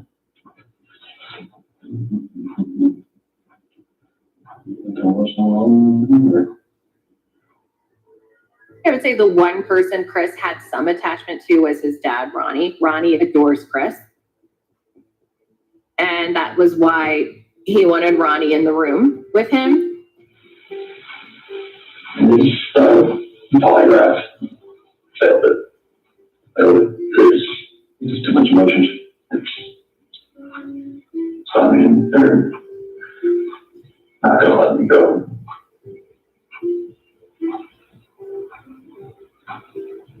Just the reason why I shouldn't. They know I had an affair. And they know. I can't think about that. Anything else you want to tell me? What's going on? What happened during the interview? Let me stop right here. In this interview, this commentary is the father's in the room, in the interview room. The father is trying to get information out of him. Anytime he says something, he repeats it. Whatever he says, he repeats. Imagine being a father and your child just confessed, allegedly, that he killed the mother because she killed the girls because the son said, I don't want to be with you no more. Excuse me. Marriage is over. I want out. So the mother then goes and kills the kids, which, you know, that sounds illogical. And it's not to say it couldn't have gone that way because you have crazy ass people. The mother could have said, oh my God, he doesn't want me anymore. He's gone on. He's got another woman. Let me kill my children. It's not to say that couldn't have happened. But because he's changed his version during interrogation, I'm not going to believe that. Because he's a liar. And I feel sorry for the father sitting here, looking at what he brought into the earth, onto the earth. I brought this thing here, this machine. I provided sperm for this thing. And he's sitting here telling me he killed the mother because he said he didn't want to be with her no more. So she goes and strangles her children. Are you hearing this? Do I believe this? Did the father believe this? I don't know. But imagine being in his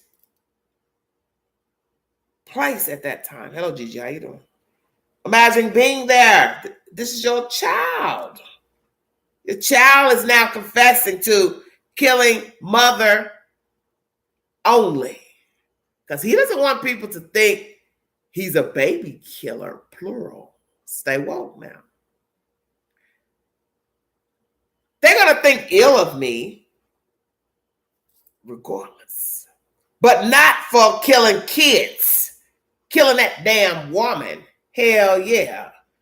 But they ain't going to judge me killing my children because I didn't kill my babies, allegedly. I killed the mama because she killed the children, allegedly. So I'd rather be judged for killing the mama for killing my children, but not for killing my children and the mama.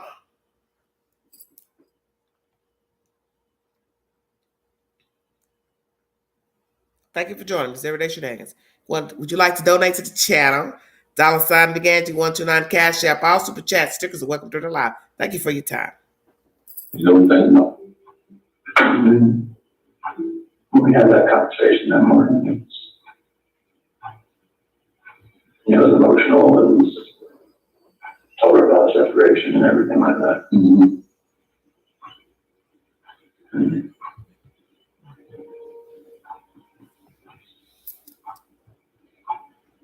I want to protect her. What? I want to protect her. How can you protect someone that's already deceased? You don't want to protect her.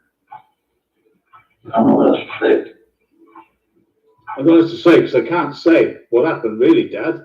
I've got to try to give you some veiled reason for you to understand, Dad.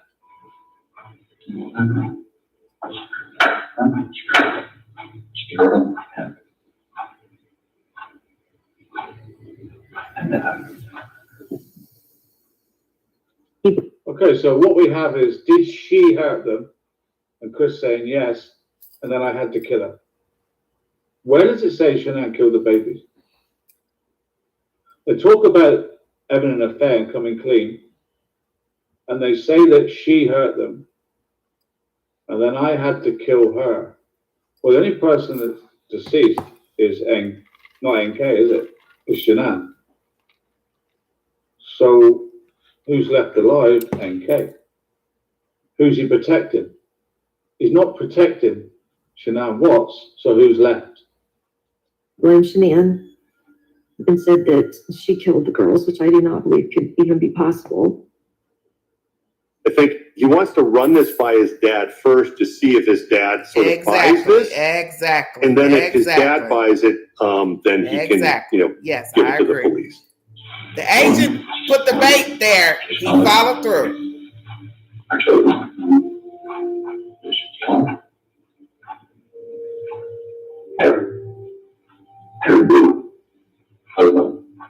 She chose her husband that. I forgot that Champagne. She killed her even the mom. Chose death. Ronnie's now thinking it's Shanann, right? Chris is testing this out on his dad before he tells the police. So if I confuse it, that if I sort of let them believe that Shanann did it, wonder what Dad thinks. Dad picks it up.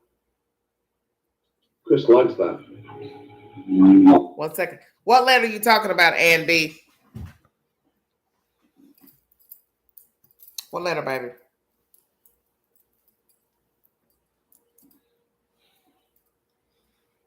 So what are you saying? The parents, the mother and sister knew what? He's going to kill his family?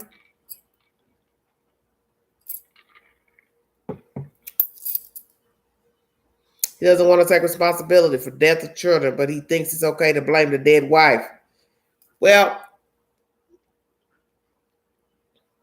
the agent put that out there because they're trying to get a confession either way. So their motive is to get a confession by all means necessary. So she threw that bait out there. Did Cheyenne do something to her, to the children? Is that why you hurt her? You understand? They know better. They know he killed all persons for no damn reason. But they need a confession to some degree. So if we can't get him on killing the kids, we get him on killing the mother. And he fell for it. So like they said here, this guy, he read it by his father first. Let me run it by Daddy. See what Daddy has to say. You did what, son? She strangled the kids. The daddy, I don't believe that. Whether he liked her or not, the mother didn't like her, whatever. The daddy don't believe that. I don't think the daddy believe that. That's why when you hear the commentary, the daddy is repeating everything Chris has said. You did what? You did what? Because he can't wrap his head around his damn self. My damn son and killed his wife and children. For what reason? Because there is no reason to kill your family. Who cares you met some chick at your job and she likes you, you like her? It means nothing. And this is why you know it means nothing, because you're a chameleon pretending to be a human being with Cheyenne and these kids. So you weren't really into it with her. So how could you be into it with the girlfriend? Bingo card. Stay woke.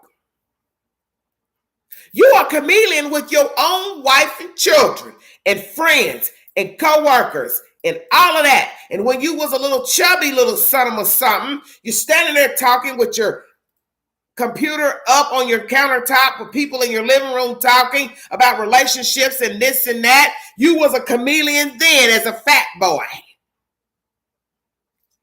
Stay woke. You were a chameleon then, empty, talking, pretending to be a human with emotions. You would be the same with the girlfriend. A sociopath can't change. And that's what people need to understand. Stop blaming a dead woman. If the evil she was is because she liked things a certain way, she was demanding, she was the breadwinner, whatever, that doesn't warrant death by your spouse. Your children had nothing to do with what you felt ill towards your wife. You should have just bailed out. I ain't happy. This ain't working. We're not compatible. I want out. I got somebody else. I like somebody else. Because what you failed to realize is that he would have done the same to the girlfriend when things were not going well with the girlfriend, when things weren't looking good with the girlfriend, when the girlfriend starts acting crazy and jealous and this and that and doing this and that. Oh, Lord. You have a problem with her too. Bingo card.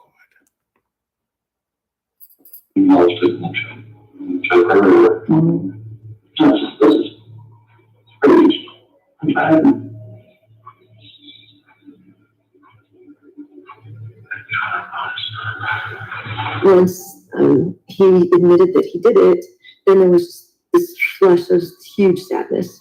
Because then everybody was like, okay, she's not coming back. And those babies are not coming back. And the sadness just, it started there and it just built. She was okay with the public knowing that Shanann killed her daughters? I did not hurt these girls. Are you okay with the public knowing that Shanann? Yeah, because I did not hurt these girls. His dad actually believes that something has happened to the family, and Chris isn't responsible for any of this. I mean, this is probably the normal reaction for a parent. Again, he didn't want people to believe that he could do something like this. But investigators don't believe Shanann killed her girls. They can assign guilt later. For now, they just want to find the bodies. You okay? You sure? Take the hard part. I know what details were there.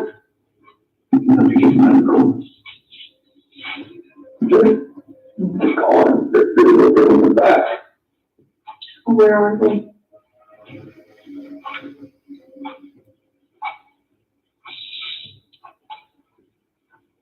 First location I went to that day. Where did you put them out there? That's really important. I didn't know that's two. I know. I didn't know that's two. I was so scared. You sure? What's going to happen? We're going to have to get out of there. Chris, I've never gone to this 30 babies. And you said that. I don't want to. You know, it's breaking down here. It's an episode. I didn't know what to do. I was so scared. Why is he scared? It's the wrong word. His babies were dead. Shanann was alive. And he was scared. Scared is the wrong word. Someone in the commentary says I wouldn't go visit him. Mary Martins. Well, let me testify to you. Somebody I know personally. Son is currently incarcerated for stabbing a woman. She almost died. She sends him money, all of that. She knows what he did was wrong. He knew better. He didn't have to stab her. And my understanding was considered attempted murder. He's not doing that much time. Possibly 5 years at least. But she's supporting him. Drug-induced, perhaps. They were drug related. who did what, who got more than the other one. I don't know. It doesn't matter to me. But what I'm trying to show you is that he's being supported.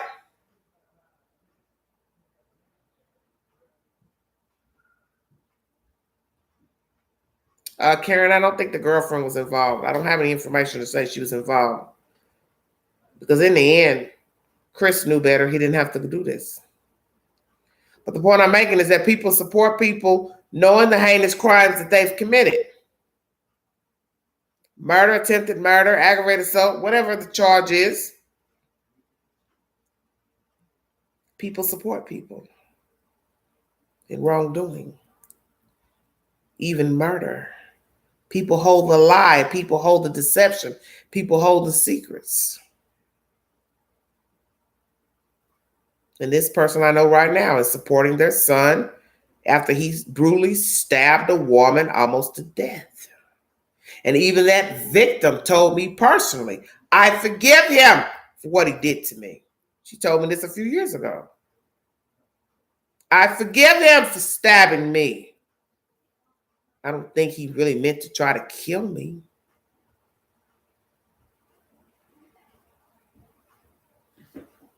I'm going to leave it at that.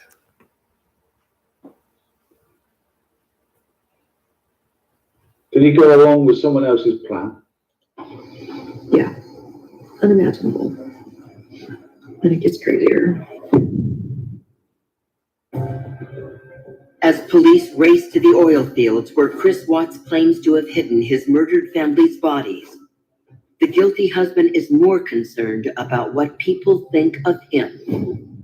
The problem is I don't even know if they believe me or not. Prayers and something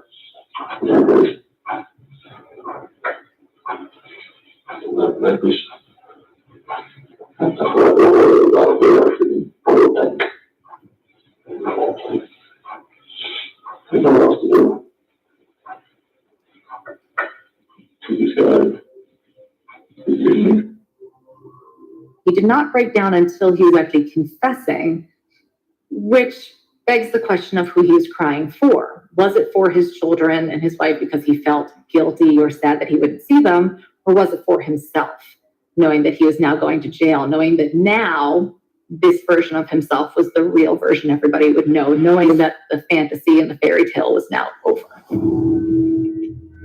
I believe Chris Watts is a type of narcissist. They don't have feelings and attachments to people.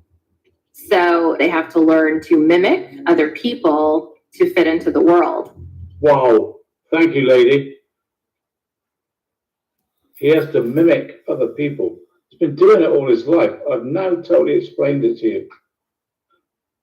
I'm not saying NK made him do it, but that's... Shanann and the girls. How old is this picture? Today. Last today.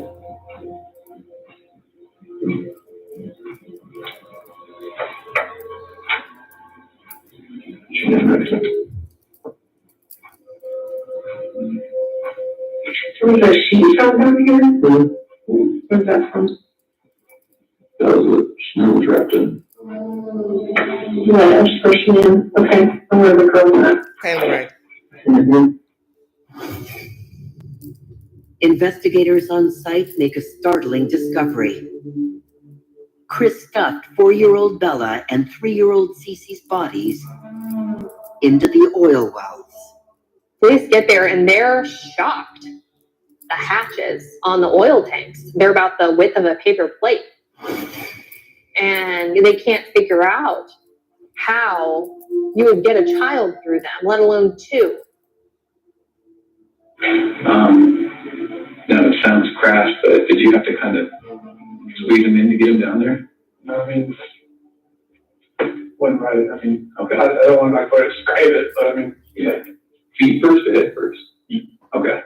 And then were their arms like this, or were their arms like this? Because you're holding their arms. Okay. All right. Just the nature of trying to stuff your daughter into this little tiny hole and drop her into this really just horrific mixture of oil and water is really beyond comprehension. It's just goes against so much of the hardwiring we have as parents. But he didn't have hardwiring. He's a savant, and he was no longer Chris Watts' father. He was Chris Watts' super fit boyfriend of a super hot girl in his mind. I say in his mind. And the sentence that sticks out was, how old is this photograph? What's the relevance, Chris Watts, to how old that picture is? If it was a year ago, what's the difference? Why? How old was the picture? Who knows? He's crazy. You shouldn't ask me these questions. Damn. Ours were both there. If they're both there, it's going to be left or right, Chris, right? Why? How old is the picture? Why?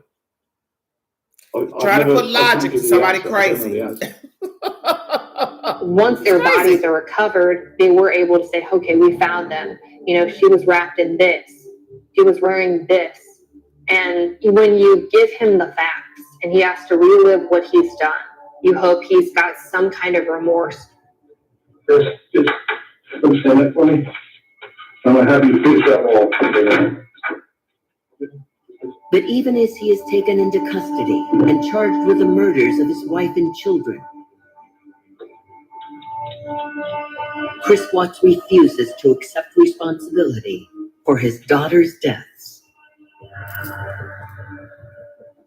It is only to escape the death penalty that he agrees to plead guilty on all charges. That's the narrative. He pleads guilty to escape death. Is that true? His attorneys would tell him that nobody's been put to death in Colorado for decades. Why would he think he was going to get the death penalty? Because somebody mentioned it, Dodo Bird. What? Who put in his head that you're going to die? This guy, this guy asks stupid questions. Because as she was and executed. To do that or hurt our kids. You do act that someone, Chris Watts, in my opinion, does. I'm trying to get some of these back. Somebody. Chris Watts. Dancing on the floor. When did it turn? Told her I didn't love her anymore. That's what happened. Hey, Margaret. I don't even want to say it. Like yes, Mary. He didn't want to die. There was always Exactly. something in my mind that was implanted that I was going to do it, and I woke up that morning and it was going to happen, and I had no control. Why can't I just let go? What was she doing? He just strangled her until he said he watched her eyes fill up with blood, and then your body releases all of its withheld fluids when you pass, and that's when he knew she was dead.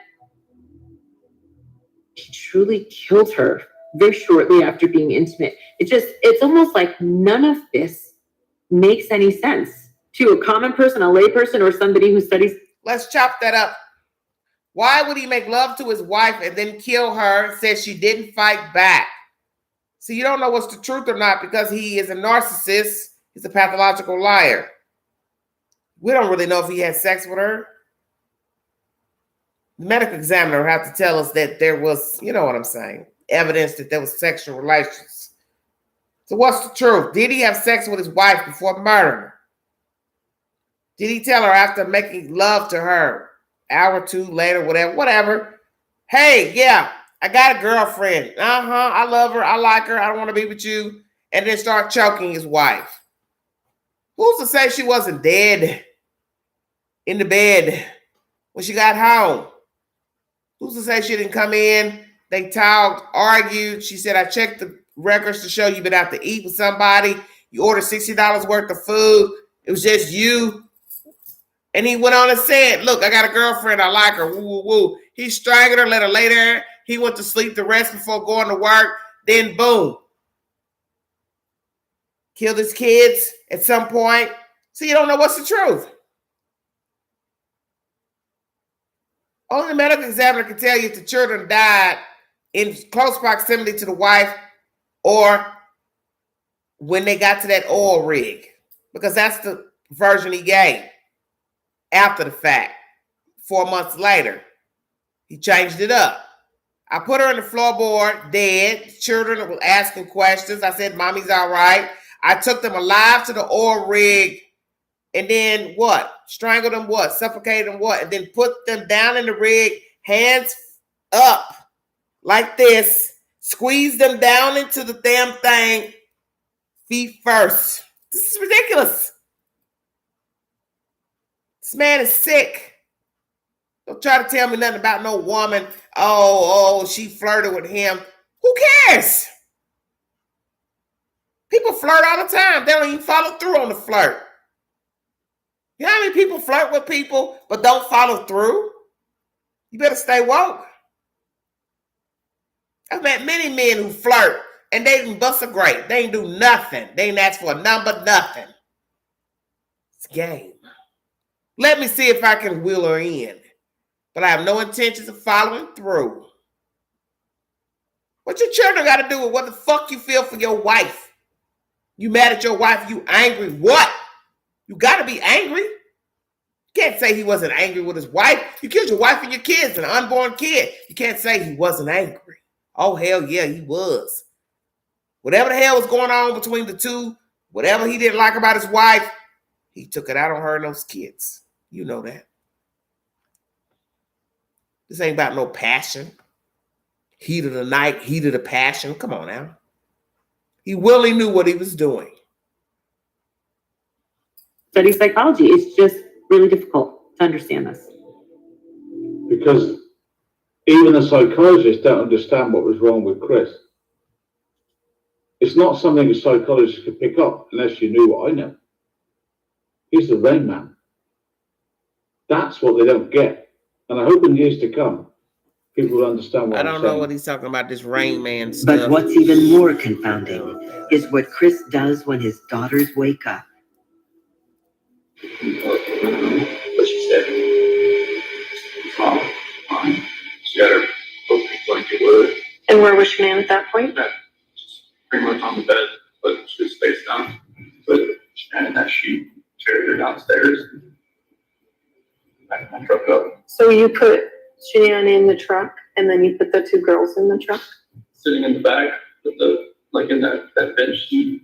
So Shanann was back there too? On the floor.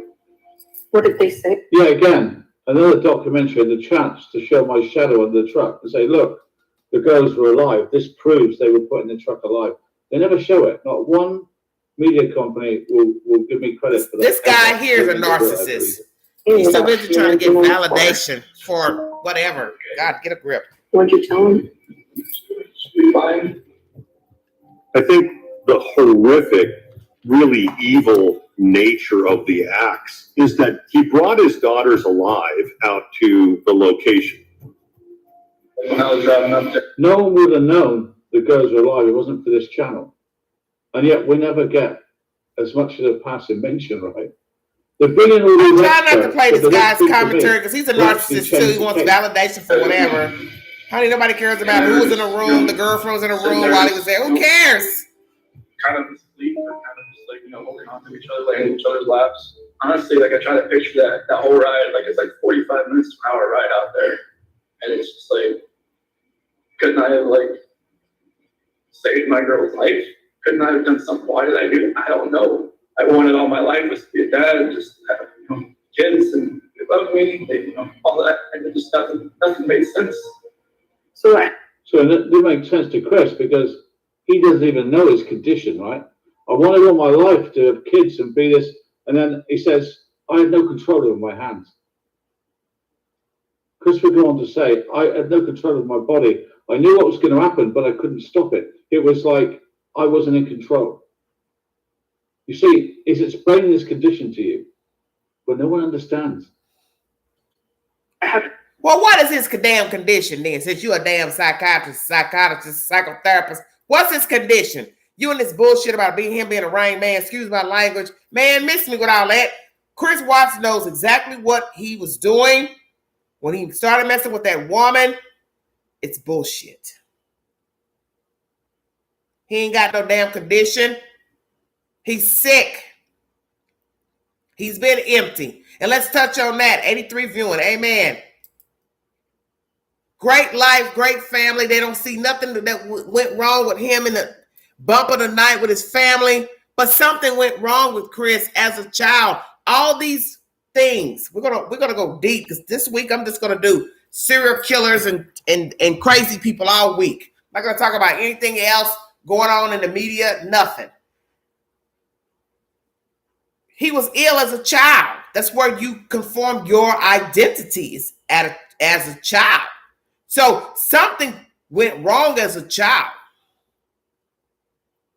I don't care about mommy and daddy got along. They were doing well. They were nice. They were this. Somebody was doing something. He saw something. He experienced something. It's something. And I ain't saying that two nice people can't breed a demon. Of course. But it's something. He saw something, experienced it's something. Because when I bring you commentary this week about Jeffrey Dahmer, Jeffrey Dahmer's daddy was numb. The mother was ill, had mental issues, depression. Jeffrey Dahmer's father, quiet, meek, mild-mannered, non-combative. Jeffrey got those ways. Ain't gonna argue, ain't gonna fight. He was sick. You get ways from your parents, some way or the other. Yes, Alf. He would have done it anyway. That's what people need to understand about trying to put blame on the girlfriend, this and that. This man was tainted long before Cheyenne and the children. You don't wake up overnight and say, oh, I'm going to kill my wife and kids because I want to be with this chick over here. You don't know her. She don't know you. Cheyenne and the kids didn't know him. So how the fuck is some girlfriend going to know him? They only been dating a couple of months. Stay woke. It's not about the girlfriend. Don't you get it? It's not about her. She's a scapegoat. Easy.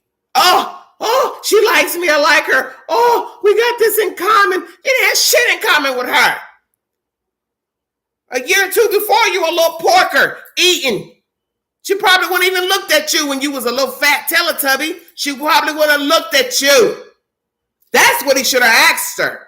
Hey, a year before, I was 200-something plus pounds, lady. Would you have been interested in me with a little bit of weight? What would she have said? Hell no. Hell no. I wouldn't have. That's what Chris should have asked the girlfriend. Hey, a year or so ago, I had weight on me. Would you have been attracted to me with a little tummy, thighs?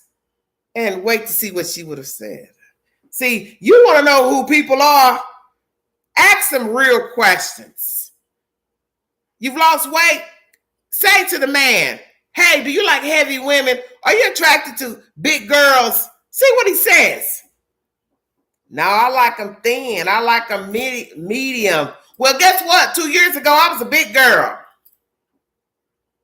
See if you're still interested when you get your answer. See, that's how you know what you're dealing with. Ask a hypothetical question.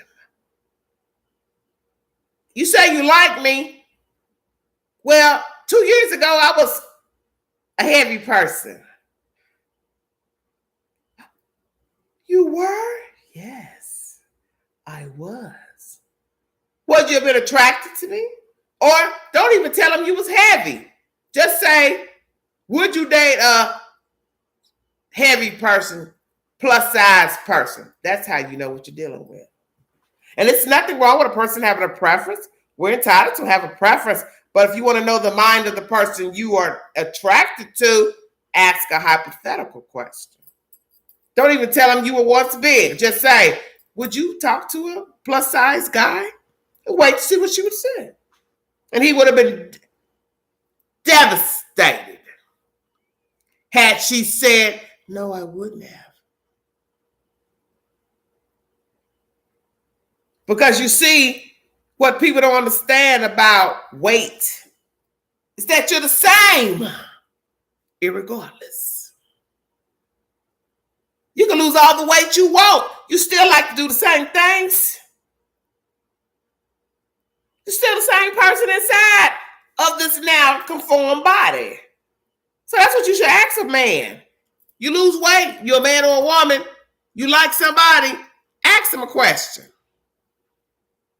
Would you date a heavy person? Wait to see what they say. And then you know what you're dealing with. That's what Chris should have asked her. I'm not saying he didn't ask her, but I'm just saying, let's just say hypothetically he didn't. He should have asked her, would you ever date a heavy guy? He would have been sick to death if she said, no, I like him lean and fit. And then, for all we know, he may have told her, hey, I once was a heavy person. I've been working out for a year now. You know, I've lost a lot of weight, 60 pounds, blah, blah, blah. We don't know because I haven't heard that mentioned. But it'd be very interesting to know that she would not have been attracted to a heavier guy. Thank you for joining this Everyday Shenanigans. What happened when you got out there? Cece was first blanked over. Did she struggle at all? I don't think so. The autopsy show that Bella and Cece were likely smothered. We went down to Bella. Tell me what happened there. She said, what happened with Cece? It's like every time I close my eyes, I start to see her saying, Daddy, no, and that was it.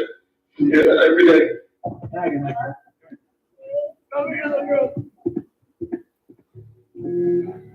Just a little point that explains Shanann to you. This was Chris, like, arriving at the airport, I think.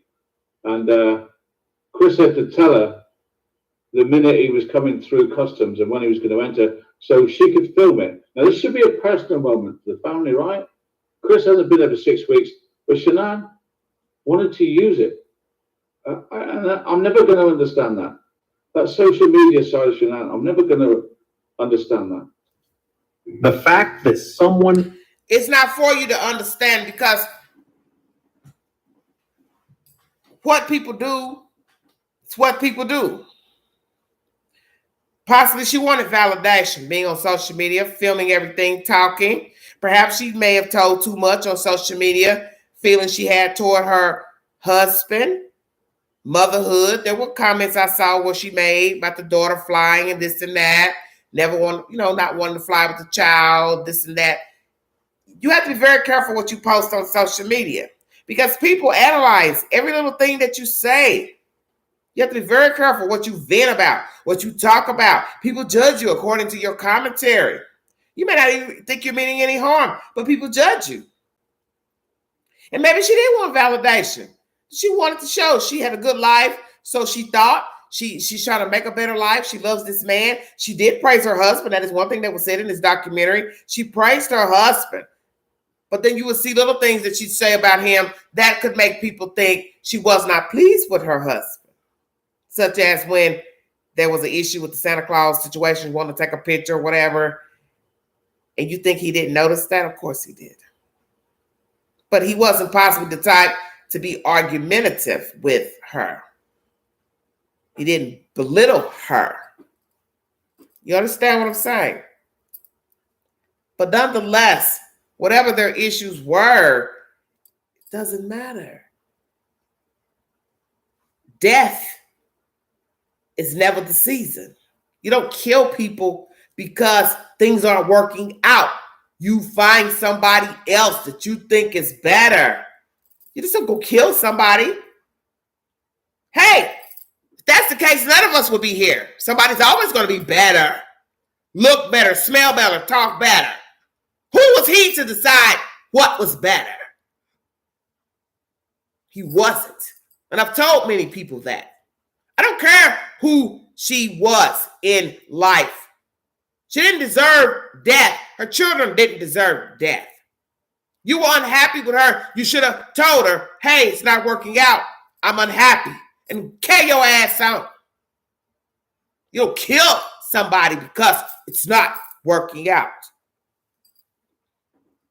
My condolences to you, Frank. I don't know who you are, but thank you, dear. Thank you. Thank you for your commentary, Mr. Frankie.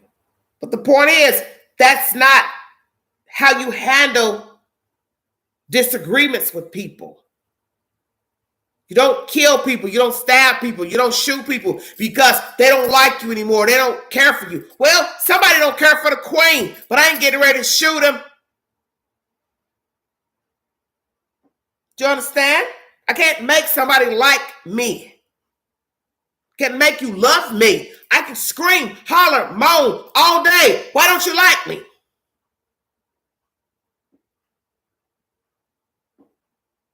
Why don't you care? You should care.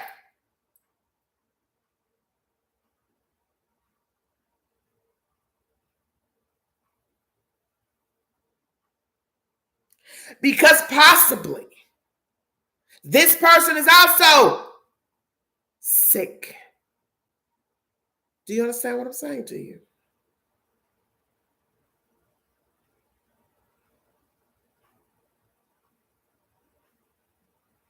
My heart was heavy in listening to this story because I said, we as people, we are fixers, you see.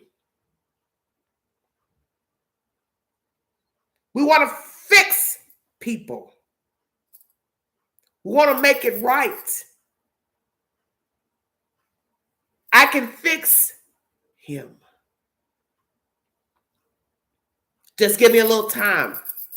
I can fix him. I can make it better. But you can't. Because a person has to decide to change on his or her own. There's no fixing. But these are the lies that we tell ourselves. Just one more time. I just need a little more time. I'm going to fix him. If they listen at me say one more time that I care, that I love them, that I support them, that I ain't going nowhere, they'll stay around. But unfortunately for Cheyenne and the children, it did not work. It's bad. One could do this to a pregnant woman who is your wife. The two little girls, Chris Watts, in my opinion, deserved the death penalty, should have been executed. To do that to your own children, and then to be a coward. Okay, right. This is the one I wanted to see. I'm going to rewind that. This is a teacher of Shanann, who I think it's the one that she remained friends with. I really want to hear what Matt Francis has to say, guys. Write it down. Write it down, Bubbles, exactly what he said. I've done something. Why did I do it? I don't know. I wanted all my life was to be a dad and just have kids and they love me, all that, and it just nothing made sense. So what happened when you got out there? CC was first blanked over and she shut it off. And so The autopsy show that Bella and Cece were likely smothered. we went down to Bella. And what happened there? She said, what happened to Cece? Like every time I closed my eyes, I started to see her saying, Daddy, no, and that was it. I hear that every day.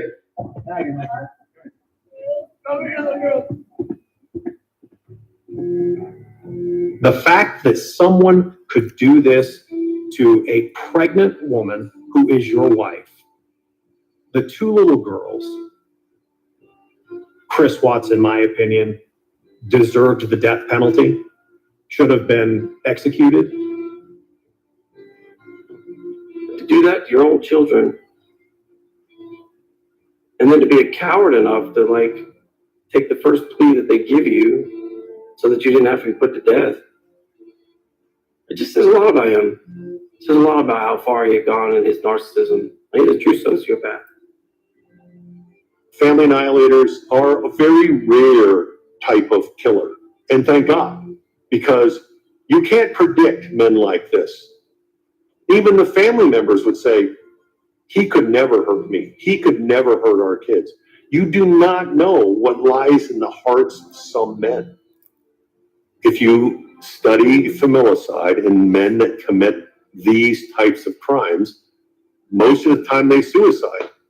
But I think Chris thought he could get away with this. He just thought he was going to be that good. So, Okay, expert, he's no intention of suicide because he's now a new person. Why would he commit suicide? In his head, he's got a new life with this woman. Why would he commit suicide? This is what the psychologists don't understand. Oh, he could maybe get away with it and live with Nicole forever. I mean, that's the prize for all this. It's horrible.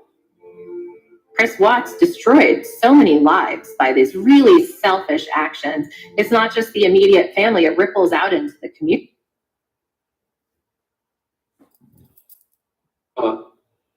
Agreed, but the problems are Shanann's obsession with putting her life for everyone to see, Thrive with their heavy caffeine products, the bankruptcy. I don't want to keep listening to him because I'm not in agreement with some of the things he's had to say. That's why I didn't really want to play the commentary, but Tubi didn't have the video without, I would have to play it off my TV, and I wanted to play it on the loudspeaker. Thank you all so much for joining me. There's no reason to kill her and those kids. I don't really care what some of you think about who Cheyenne was, because in the end, you did not know her. You can't judge her when you didn't even know the killer. So I always tell you all to think before speaking. You didn't know the killer, so you couldn't possibly know her. Doesn't matter who she was in life. She didn't deserve that. Her kids didn't deserve that. They didn't choose to be here. Nobody chooses this. You out mating and dating. She laid her head in his lap for hours because she had a headache. She thought this guy was nice to her. He friended her on Facebook. He sought out her.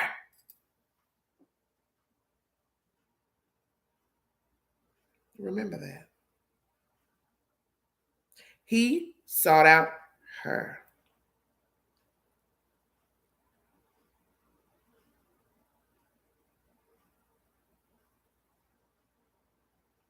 He sought out a wife.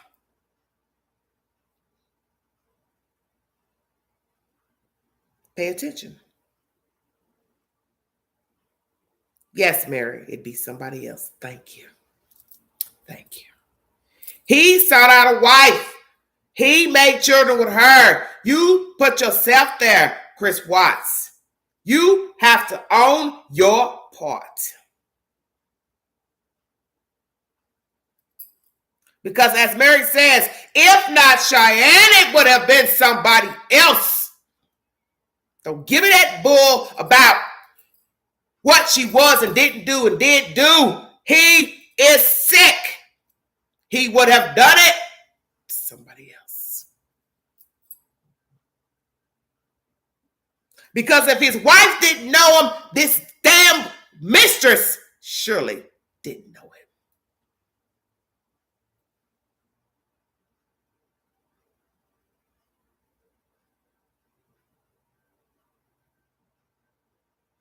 You don't know people.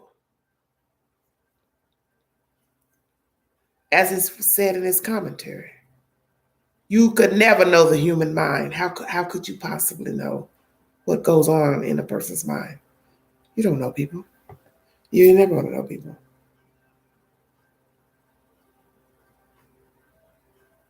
You don't know anybody. There's no such thing as knowing people. The scripture tells you not to put your faith in man because he will surely disappoint you. You'll be disappointed. But you can't go around not trusting people 24 hours a day. You have to put faith in somebody. It's the law of the land. You're going to walk around and you're going to be bitter. You trust nobody. Unfortunately, many people have left here because they've trusted people.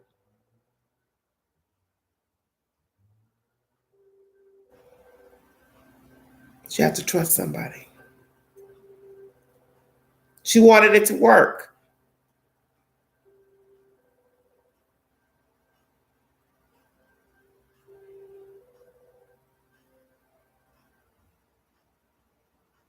She wanted it to work. How's that her fault?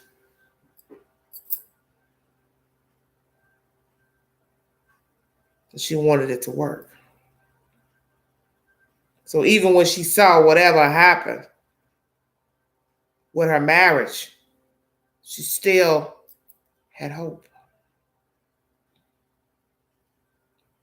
You're going to judge her for having hope. She had hope. She had hope. We all have had hope with somebody. And a lot of times we knew they were not right for us. We knew we were not getting along with them. We knew it was not working, but we went forward anyway. So don't act like you have never been Cheyenne.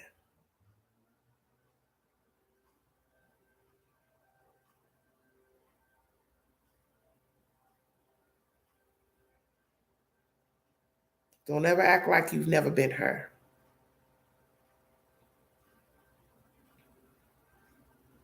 We've all have fallen short of the glory and made many mistakes. And many people have suffered so greatly because they loved the wrong person.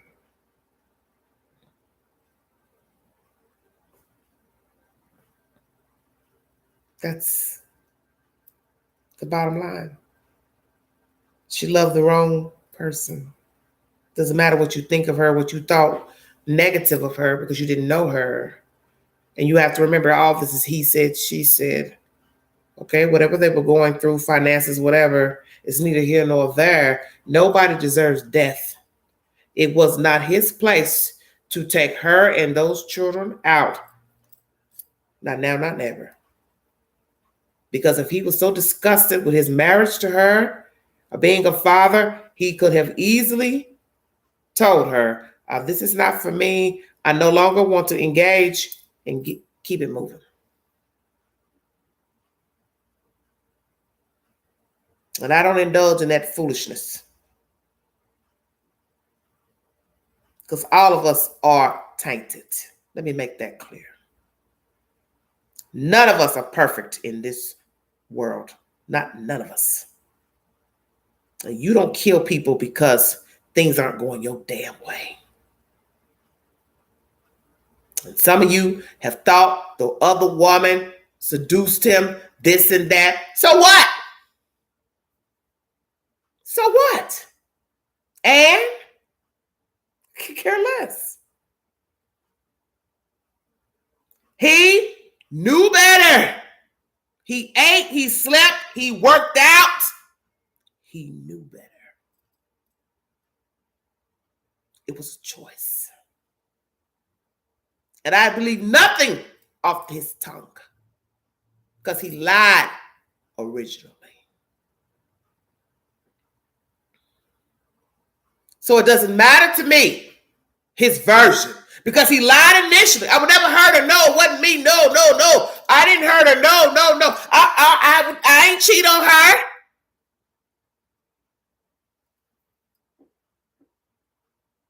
Who the hell would I believe what he had to say 4 months after the fact of taking a plea? Hell no, I don't believe nothing he has said. You killed that lady, you killed those kids. He ain't getting ready to own order, fashion, nothing. He's a bottom feeder. I don't give a damn how he was raised. I don't care who his parents are. I don't care if they were good people, nice people. Something was wrong with him early on.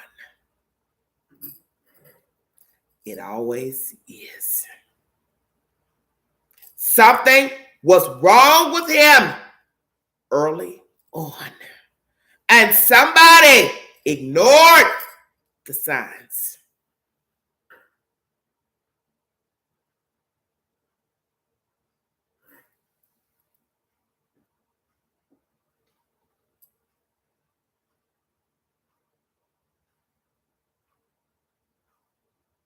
You want me to believe he had a good life growing up? Everybody was fantastic. Great parents. He didn't get into trouble. Doesn't have a criminal record.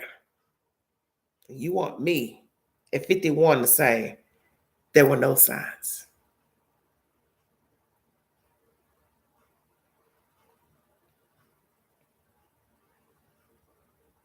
There are always signs. If you go back in the book of life, his parents may never admit to the public they saw something with him.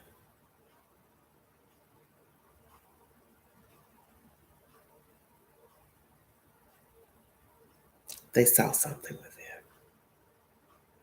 Because you have to think logically from their point of view. Who wants to admit that they brought a killer into the world? I brought that here. I raised that thing here. Nobody wants to say that. Nobody wants to say they brought that thing here. Why would you want to do that?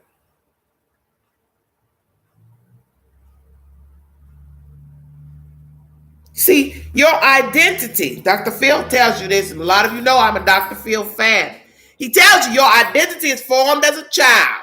So therefore, this thing, Chris Watts, formed his identity as a child. I don't care what mommy and daddy has said about we had a great life, we had no problems. It was something. They may be wonderful people. I'm not here to judge his parents.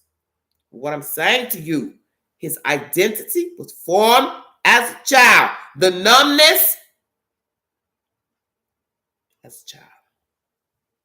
You don't wake up at 30, 35, 40 and just snuff people out.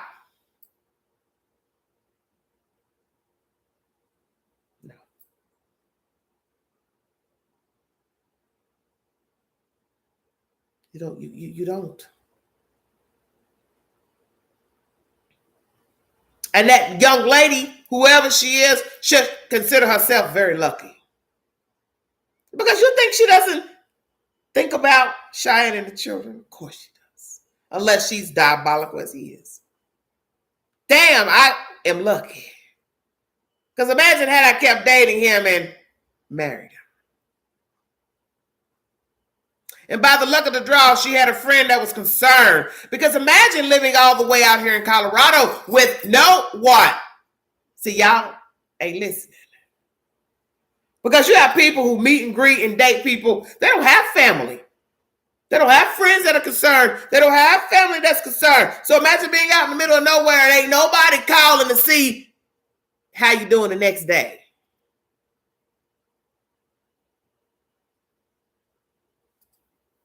He could have easily gotten away with this had he been married to somebody with no family.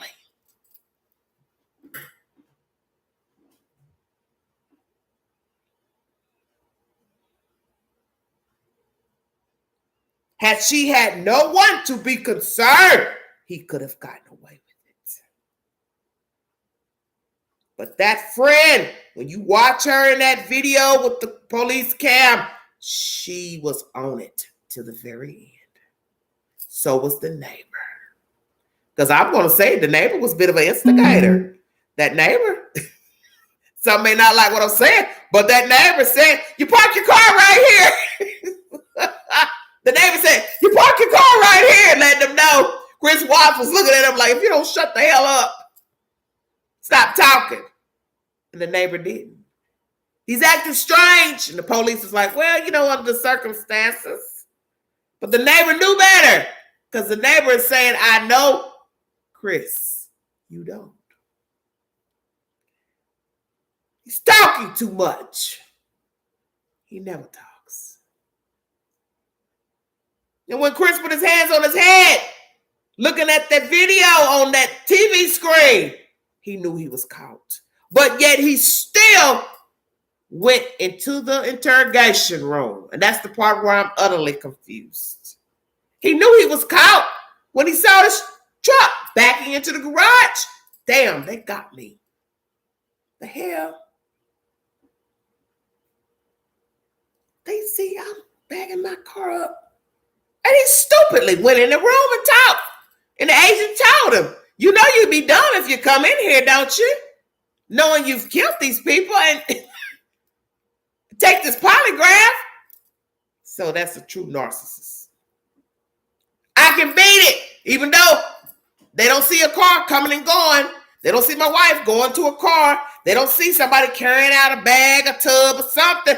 I'm going to go on and take the polygraph because they're going to expect me to take it. I can't back out because they're going to say something. Well, why didn't he take the polygraph? You don't have anything to hide, do you? He was still, as the wheels were spinning, trying to save face.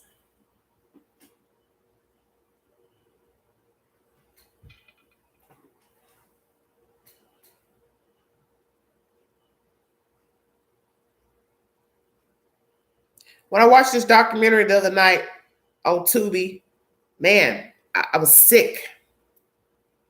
I was sick. And listening to the agent ask him about putting the girls down into this rig, whatever you want to call it. And he said, I'm not trying to be crass, but how did you put them down? Feet first, head first. I wanted to throw up. That's why I'm telling you, he knew better. I'm going to put him in there anyway. I'm going to make him fit.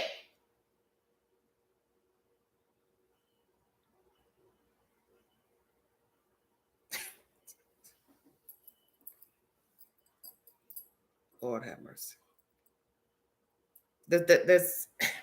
You won't sit there and try to tell me Chris Watts didn't know what he was doing. He can't use that passion. Honey, no. Chris Watts knew exactly what he was doing. He had ample enough time to just say, I'm not happy. She's not happy. I'm just going to tell her how I feel. I'm going to tell her what's going on and just walk away. That's all he had to do. But he didn't want the world to see the truth.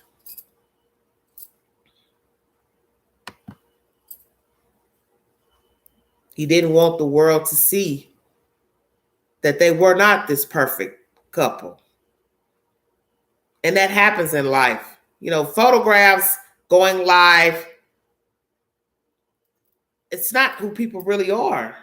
Because the point is you can be live today, but you could have been sad 5 minutes ago, still sad, but you just said, well, I'll put on a happy face and film my children or film this restaurant I'm eating in. It doesn't mean that you don't have problems, because you're going to always have problems, but you keep moving because that's what we do as humans. We press forward despite the negativity. I know I'm a living witness. You smile and take photographs, but deep down inside, you're sad as hell. You're mad as hell. You're frustrated as hell. You're angry as hell. But you can't give the devil that kind of time all the time.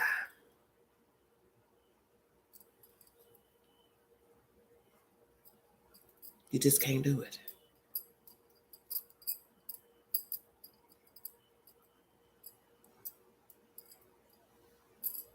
Trying to reach my mod. She's not answering the phone. I don't know what's going on. Thank you all for joining me. Thank you, those in the chat and those related to Miss Cheyenne. Thank you so much. God bless all of you.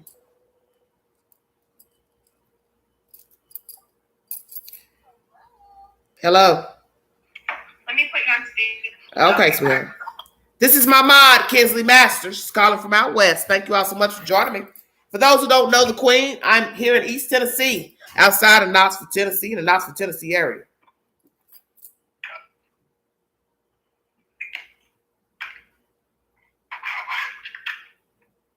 I'm right next door to North Carolina.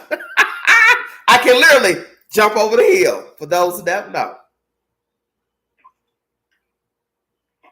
I'm right near the Smoky Mountains. God is good, amen.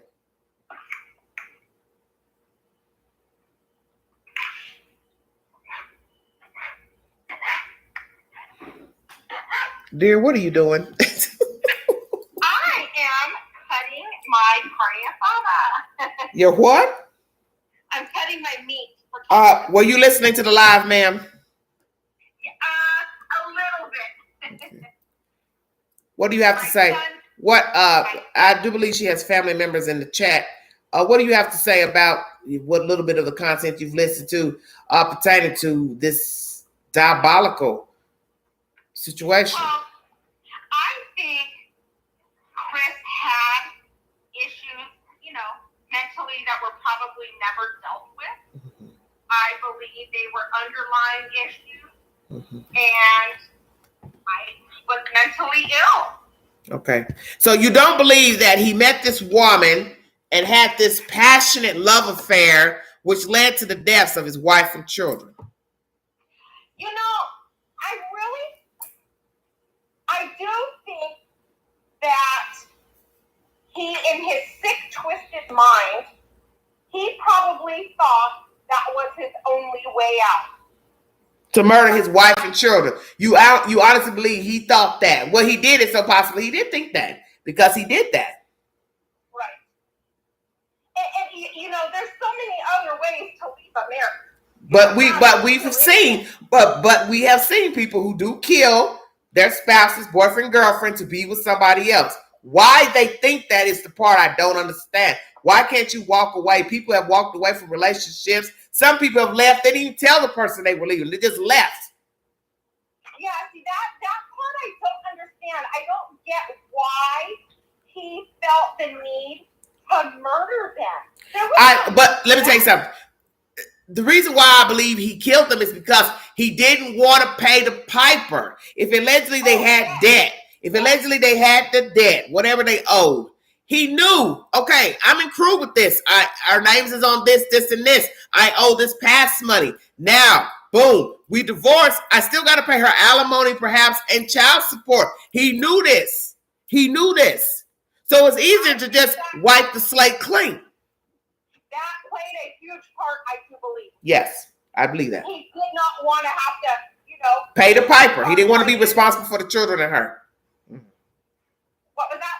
He didn't want to be responsible for her and the children after the fact. Yes. He absolutely did not. No. He wanted to get out clean. Yes, scot-free. Yes. Because if he was allegedly already in debt, his name is on the old debt. If I divorce her, then I've got to possibly pay her alimony. I've got to pay for these children. I don't want to accrue nothing else extra. I don't want nothing extra. I never can grasp what possesses these men and women to think like that's their only outlet. Yeah, that's the part that's depressing. It's because if that's the only thing that can come up in your mind to avoid debt, to murder someone, you are very ill. Because many people owe debt, but everybody owes some kind of debt. You don't go find the people. What? You're going to go to the corporation and stand outside the building and wait for the CEO to come out? You see where I'm going? Yeah, I think he was just a twisted individual. And then when the investigator flipped the script on him and said, did she hurt the women? He jumped and ran with that one as fast as he could. Okay, there's a Frankie in here who is stating he is the brother. He says he knew my sister would have done even better without him. She didn't need him, only to be father to his children. Oh, that might be her brother, Frankie Rusick. So you know this? I know you stay on top of stuff. I know that he has jumped on Miss Molly Golightly's panel. Okay. Yeah. I think I read somewhere too that his wife did way better, financially than he did. Okay. Whether that's true or not. Okay. I'm not Okay. sure. Okay. But what possesses a man to murder their children? Yeah. Well, see, that's what they were describing in the commentary, is that most with this falicide, it's usually they kill themselves. You know what I'm saying? They kill the woman, whatever, man, whatever, per family. But see, that's the thing people don't understand. This guy who was giving this commentary, you can't say what this person would do and what this person would do. He chose, well, I'm going to kill them. He didn't kill himself. He didn't kill them, then kill himself. He wanted to live. Just like he went ahead and pled because he didn't want the death penalty. That's why, he knows what he was doing. He knew what he was doing. And to sit and think that he was going to get away with it and be able to live this life with that woman that's just the craziest part of all of it. What possessed him to think that he was never going to be caught? But he's a narcissist. He's a narcissist. He had to follow it out to the end. Because let me tell you, when you watch the video of the police cam and he's standing there looking at the TV at himself drive the car backwards into the garage, he knew he was caught, but yet he still walked into the interrogation room knowing he was caught. So that's the part that's weird, because even the agent says you'd be dumb to come in here to take this polygraph knowing we're going to see that you're lying.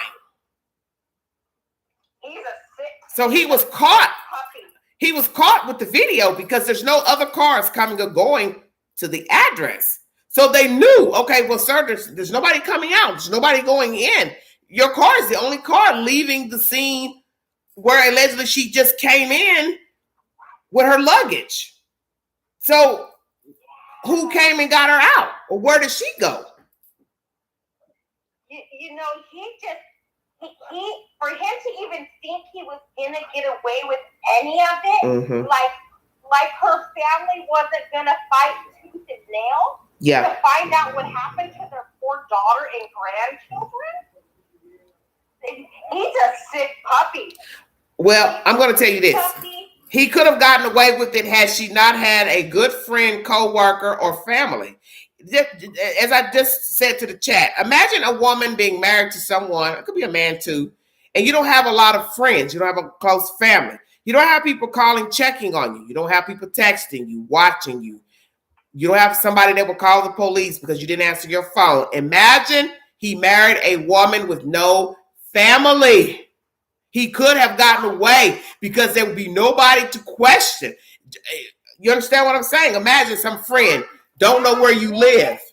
Was detrimental. Yes, that friend was detrimental. Exactly. So imagine no friend, no family. And that just gives me goosebumps right now, because imagine, like you said, her having no family, no friends. He would have gotten away with it. That woman knew her friend's movement. She knew. Yes, she did. Yes, she did. Yes, she did. Yes, she did. Her routine. Yes, she did. She knew that SOB did something to her. But see, that's the part of the story that's so interesting to me. It's the fact that there are people out here living who don't have nobody checking up on them. This is what I tell people about the world. There are people out here who don't have friends. They don't have good friends. They don't have family. They don't have nobody calling, checking on them. They don't have nobody that will send the police to say, she ain't answering the phone. She ain't doing this. He ain't doing that. You got people just waiting to see you post something on social media. That's not good enough. It's not good enough. It's not. Well, she's not posting. Oh, well. She was detrimental to this whole story. She knew it. She felt it in her bones. That her friend, there was something that's really wrong with her girlfriend. She stayed on him. When I watched the video, I'm just like, this girl ain't going nowhere. Chris knew that. Like, I can't believe she in my house. She walking around. And then this is what's crazy. He's got the phone there. He's got the phone. That's pinging. They're gonna ping that it never left the area. Her purse is there. She's got a baby seat. What, in the garage? And you're like, damn, you didn't plan this no better than this. And then remember, he gets the ring and he says, "Oh, I found her ring." Dude, you could say you found whatever you want. Ain't nobody gonna believe you. Frankie says he knew she had a doctor's appointment at 9 a.m. He was very stupid. Yes, he was very stupid. He didn't plan this thoroughly. And that's the scary part, too. How long did Chris Watts plan the death of his wife and children? I think for a while. Yeah. But see, that's the thing about planning something. It's the same thing with the desiring something. You can desire a family, children, house, car, boat. But when you get into it, it's not what maybe you thought it would be. You understand what I'm saying? Oh, yeah, the grass is not always greener on the other side. So I'm planning this in my head. I'm going to kill these people. I'm going to kill my family. But he didn't plan it thoroughly. No, he sure did not. And you know, for these women that believe these men and they say, "Oh, I'm leaving my wife," or my wife says, "I'm leaving my husband," most of the time they ain't leaving nobody. Well, but obviously Chris Watts was wanting this other woman. Let me ask you this, because I've read a lot of nasty comments about this lady. How do you feel about the other woman and her knowledge of the relationship? She did say that he didn't mention her or the kids at first. You know, he kind of switched it up, but I think that's just what Chris did. He'd say one thing 1 minute, then, you know, switch it up, because he did that during interrogation. So we know he's a pathological liar. How do you feel about the mistress and her role in this relationship? You know, my mom and I often talk about this case all the time. Something tells me she knew something. Something tells me she had some sort of involvement. I don't know what. Frankie here, the brother saying he deleted his Facebook a week before, so I think he had planned it for at least a week. His parents knew about the affair, according to CWS confession. The mistress knew everything, but she didn't kill my family. Okay, Frankie, thank you. Yeah, I don't think she had any parts in it. I was watching some other channel that was trying to, implicate the lady, but I think the police would have had no reason to try to hold out on this investigation, the Colorado Bureau of Investigation. They had no reason to try to not uncover everything, because they knew once they saw the video of him backing out and, backing into the garage in the truck, they were not going to pull. I just don't see that they would have failed this family in getting to the bottom of the situation. If they saw anything that was suspect with the girlfriend, I do believe they would have revealed it and brought forth charges. This part of me says, did they not go after her and investigate her more, or maybe more involvement because he confessed? No, remember, she came forward before he confessed. Yeah, that's right. She came forward the day he went into the interrogation room, if I'm not mistaken. So they let him know, we already didn't talk to her. So we already know that you were messing around. That's why they mentioned. That's why the male investigator was coy with saying, well, hey, could it be some lady? Could it be that you like somebody or blah, blah, blah? And Chris still was denying it, not knowing they've already talked to the lady. He didn't even know that they talked to her. They had to tell him, well, it doesn't matter. She already called us and talked to us. Here's what I want to know. Do you remember how they were saying that the mistress had been researching them? Yeah, wedding dresses is what they said, but they never, in that documentary on Tubi, it doesn't say that she researched anything felonious, just that she researched about being a mistress. She researched about wedding dresses, but I didn't hear that it was anything felonious. Maybe if that is her brother in the chat, he could answer for us. What do you want him to answer? I want him to know. I remember reading it somewhere that she had Googled her personally and had looked up her Shanann's Facebook. I don't know if it's true or not. Okay. I just remember reading that. So the brother in the chat, Kinsley wants to know, did the mistress Google your sister personal information? Facebook. I'm sure she did. I mean, why would you not? You'd be curious. But I think I read that she had did it a year prior to. Yeah, Lulu has a good question. She came forward because she knew they would come for her. That's a good point. I thought about that too. Yeah, that is a good point. I'm gonna go on and call them and tell them, hey, I'm curious about this, and this, because I've been dating this man and I don't want them banging on my damn door trying to implicate me in a murder or disappearance of a woman and her children. So let's ask the chat. Do you believe the mistress called the police because she was scared and feared to be implicated in the disappearance of the wife and children? Or she was concerned, because she said to them she was concerned about her. That's what she said. I was concerned about her, and she's missing and the children, blah, blah, blah. Do you all believe she was actually concerned about Cheyenne and the children?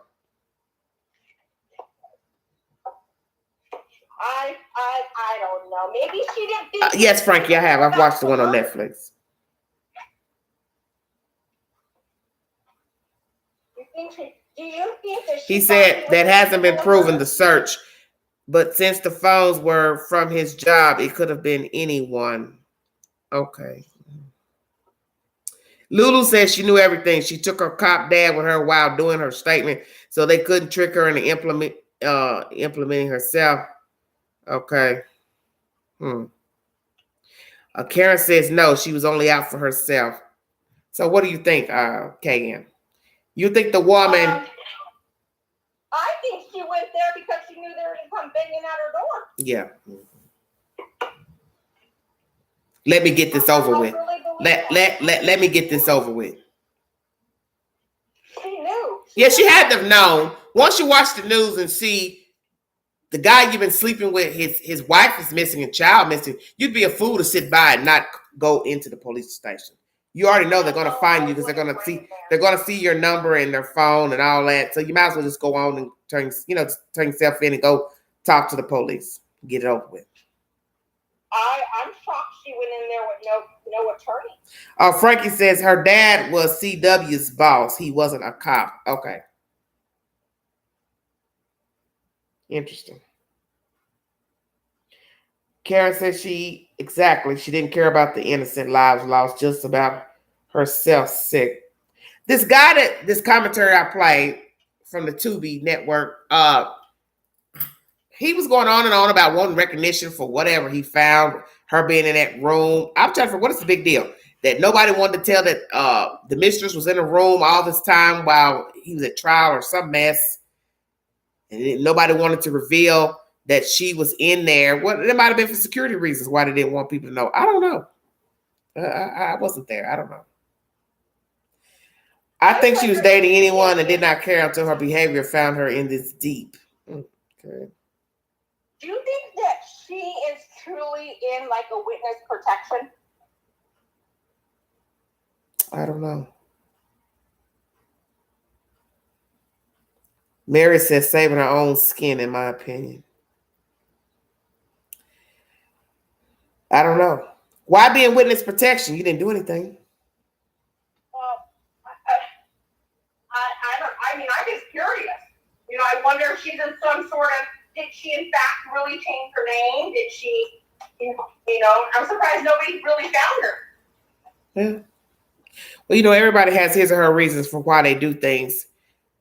Maybe she just didn't want to be bothered, didn't want to be bothered, didn't want to continuously be harassed because, a person has to work, a person has to keep a job, a person has to have income, no matter their role in something or what they have knowledge of. And she realized with common sense, this ain't going to end. This is a high profile case. People are going to always be enamored and suspect of what happened. And they're going to continue to talk about it. So maybe she thought, I need to change my name or whatever because I need to be able to live, cohesively, try to live. Yeah. Oh my God. Lorraine says social media call girl. oh, Jesus. Frankie says no, she's not in witness protection. Okay, thank you, Frankie. But then imagine her life now, trying to maintain, date, meet and greet. People find out, a guy finds out, oh, you're that lady. And, men are fascinated with the craziest of women. I know that. They wouldn't mind dating her.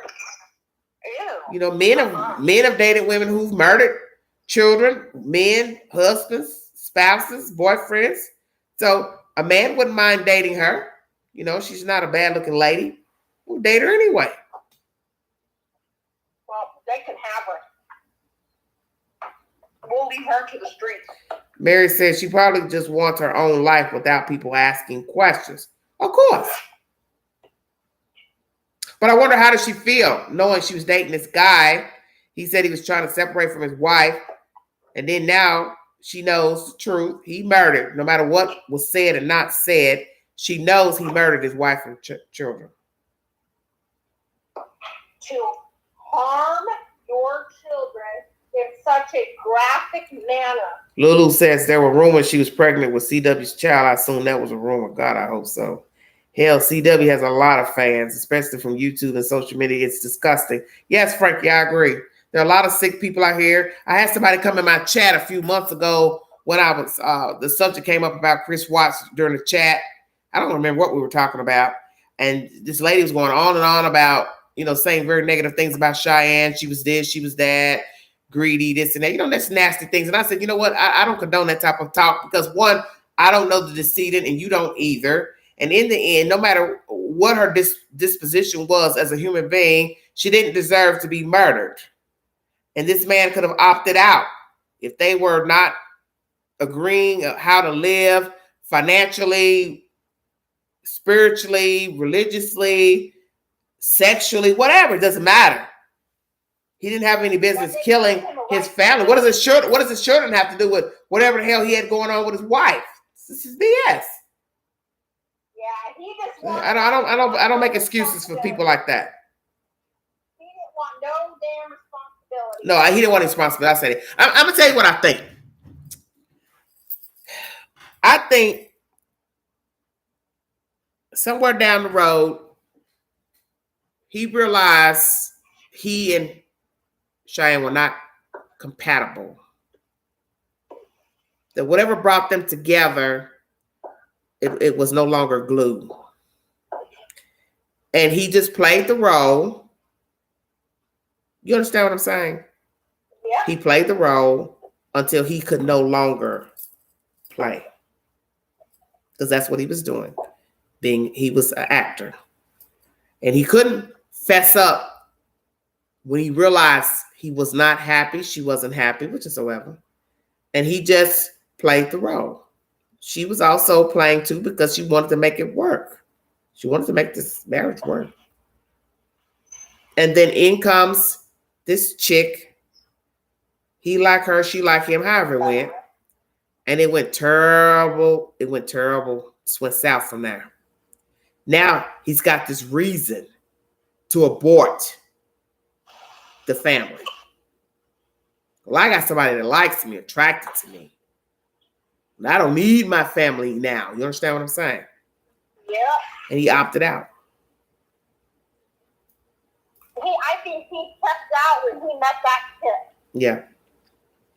But I know my spirit is telling me that they had problems before the chick. Because a lot of people like to blame the chick. The chick is just the end result. They had problems before her. I think that's obvious.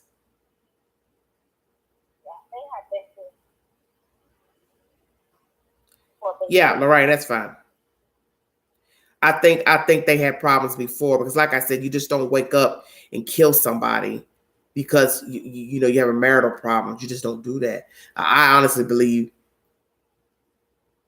they had problems before the lady, and that's why I told people recently, if it wasn't that lady, it'd be some other lady. It wouldn't have mattered about the lady. People want to keep saying, well, she seduced him, she did this, she did that. You act like he had no say in the relationship with this stranger. That woman was a stranger to him. Oh, Frankie said, I can promise you they never had issues before her. It really was a picture-perfect marriage. Well, Frankie, something had to be wrong. Just something. I'm not trying to be funny, but I just feel like it has to be something that he wasn't happy with or something, or your sister wasn't happy with something. Because who just wakes up and kills somebody? Yes, he was a coward and couldn't deal with the reality of his situation. Frankie put you the link in the chat. Okay. He got a something fresh, Soul Star says. So what do you think? You don't think this, Frankie is saying they had a picture perfect marriage. But my thing is it can't be picture perfect because who just wakes up and kills somebody? This is not something you do. That's my theory. I think, just because someone is a mom or a dad or a sister or a brother, they can say, oh yeah, it's picture perfect. But, we're not going to bed with these people at night. You know what I mean? Like, we don't really know truly what's going on. Frankie says he was a virgin before my sister and loved his new life and wanted to start over. Yeah, but see, that's the whole point. Yeah, that's what I'm saying. If they had a picture perfect life, you're right. Then why would you need to start over? Why would you need this new person? Why would you kill your wife and kids? You and your wife didn't have any trouble. How is it that you linked up with this lady? You lost weight. You're looking good. She said something to you. You said something to her. However it went. Why did you all follow through to where you felt like I'm gonna kill my family because of this affection with this woman? This is crazy. Yeah, that's just, Frankie says, I think you were right about him hiding things. Yeah, he that something was wrong. No matter what it was that she didn't like about her husband, or he didn't like about her, there was something there that wasn't right, because you just don't wake up and kill people. You just don't do that. You have to have been thinking something ill about your life.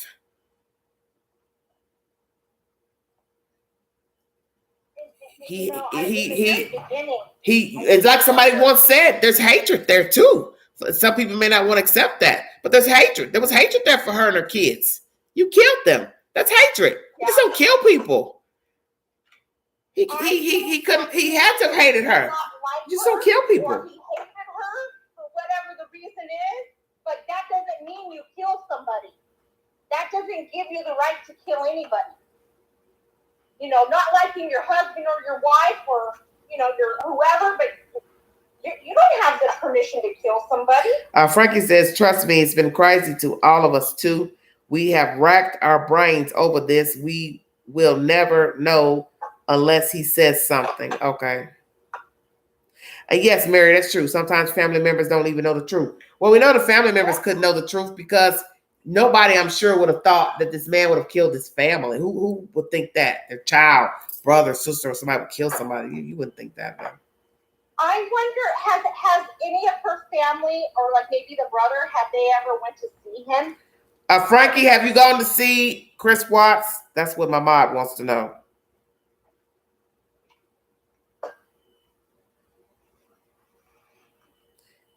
I think you were right. I think he had a past or something. He hid very well. But we never seen anything. Well, some people don't show who they are. Karen said, I wish something would get a hold of him in prison and make him talk. I thought he would have been dead by now. Yeah, he's still alive. It's very scary.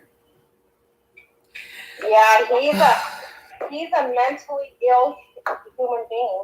But he's not the first, and that's what people need to understand about this commentary, is that Chris Watts is not the first man or woman to snuff out their family, okay? Nope. So he is like so many others who took the coward's way out to disassociate. And that shows you that something was wrong with him all along. That's why I said the signs were there. People probably didn't pay attention. He mimicked what is expected of us. And that has been said about the Chris Watts in general. He mimicked what is expected. He did what was expected of him as a human being. He pretended to care. He pretended to have empathy. He pretended to be a caring husband, father, all of that, but he was not. He was not. No, he's a sick puppy is what he is. Lorraine says she wants the females to be held for her part. Well, Lorraine, we don't know what her part is.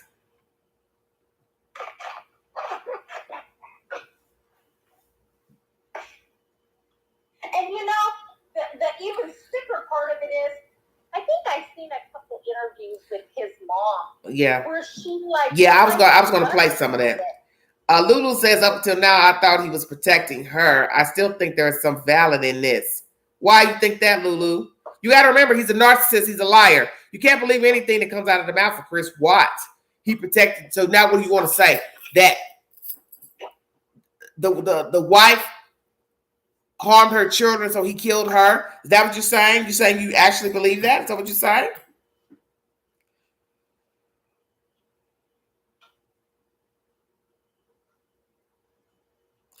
Soul Star says her part was getting involved with a married man at the start. Yes. But let me tell you, I really see that women have a thing for Lorraine says he had help. Oh, Lord, here we go. Ugh. Frankie says, I know he acted alone. We have talked to everyone who solved this case. I don't know what she knew, but she didn't kill my family. Okay, Frankie, we'll go with that. I'll go with that.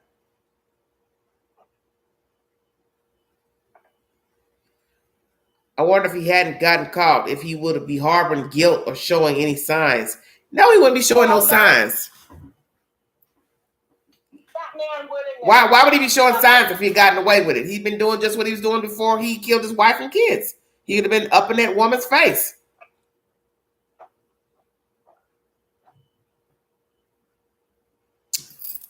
Lulu says, no, I mean, he was protecting Nicole. From what? Soulstar says she messed with his brain.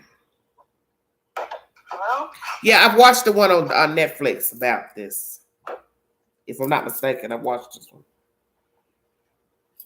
You know, they painted her out. They painted her out to be a vixen, because he was married. She found out, he told her eventually that he was married, and she still kept talking to him.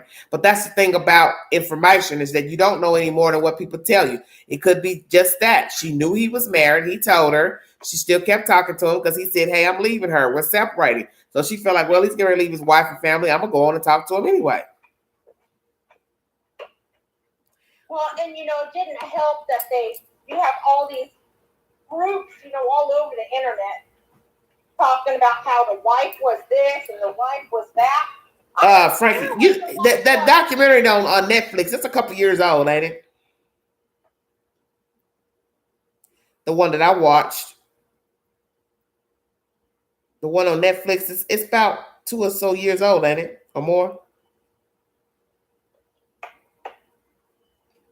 Kinsley? Yeah. The documentary on Netflix, it's a couple years old, ain't it? Yeah, it's about 2 years old. That's what I thought. I can't say what's the truth because I don't know the sister or Chris Watts, but I felt sorry for her when I watched it and I saw the bubbles they showed, the one, you know, they kept showing all her text messages. I felt bad for her because I thought, man, this lady she cared for this man, and he was, let me say, he was non-combative. That's what I noticed in the texting. He was not argumentative with her. She would go on and on and on about her feelings. He was not combative. People like that, to me, you have to be very leery of people like that. My mother used to say that as a child. The quiet one makes the most noise. I'm going to always remember that. My mother told me that as a child. Beware of the one that's quiet. Not the loud mouth, but the quiet one. Because she's going on and on and on about her feelings. He's not saying anything. He was oblivious. I think there is one on Hulu too, actually, about this case. Yeah, Mary says he'll never tell the truth. I don't think he'll tell the truth either. Somebody says I wouldn't be surprised if he puts all the blame on the mistress at some point. Well, sorry, homeboy, you can't change your mind now. Frankie says the Netflix one is all factual because we gave real evidence to it. All of the other ones had no part of it, and I don't watch them because they try to make my sister look horrible. Okay. Well, Frankie, watch the one on Tubi and comment on my video to let me know what you think of the one on Tubi, because that's where I'm getting information for this live here. I don't really think they portrayed her in a bad light, just that she liked being on social media. And perhaps there was a reason why she was on social media a lot. I mean, you know, many people may question that. Why would a person like to, you know, film and talk a lot on social media? But that would be the only thing that I would consider that could be deemed negative about her. It doesn't matter. You know, I have seen a lot of groups, you know, where they bash her and she was a controlling this and a controlling that. Okay, so Frankie saying I saw the preview and didn't like they made her look. Okay, Frankie, I got you. You know, it doesn't matter what she is. It doesn't matter what anybody thinks she is or what. And that's what I told people is that we're all flawed. A lot of people can find something negative about all of us. Yeah, you don't. That's just common sense. Anybody can find something negative to say about all of us. That doesn't mean somebody has the right to kill us. Never.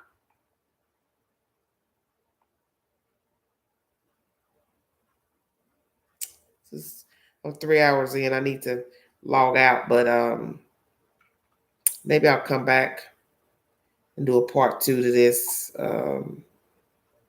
Maybe her brother would like to come up at some point. Yeah.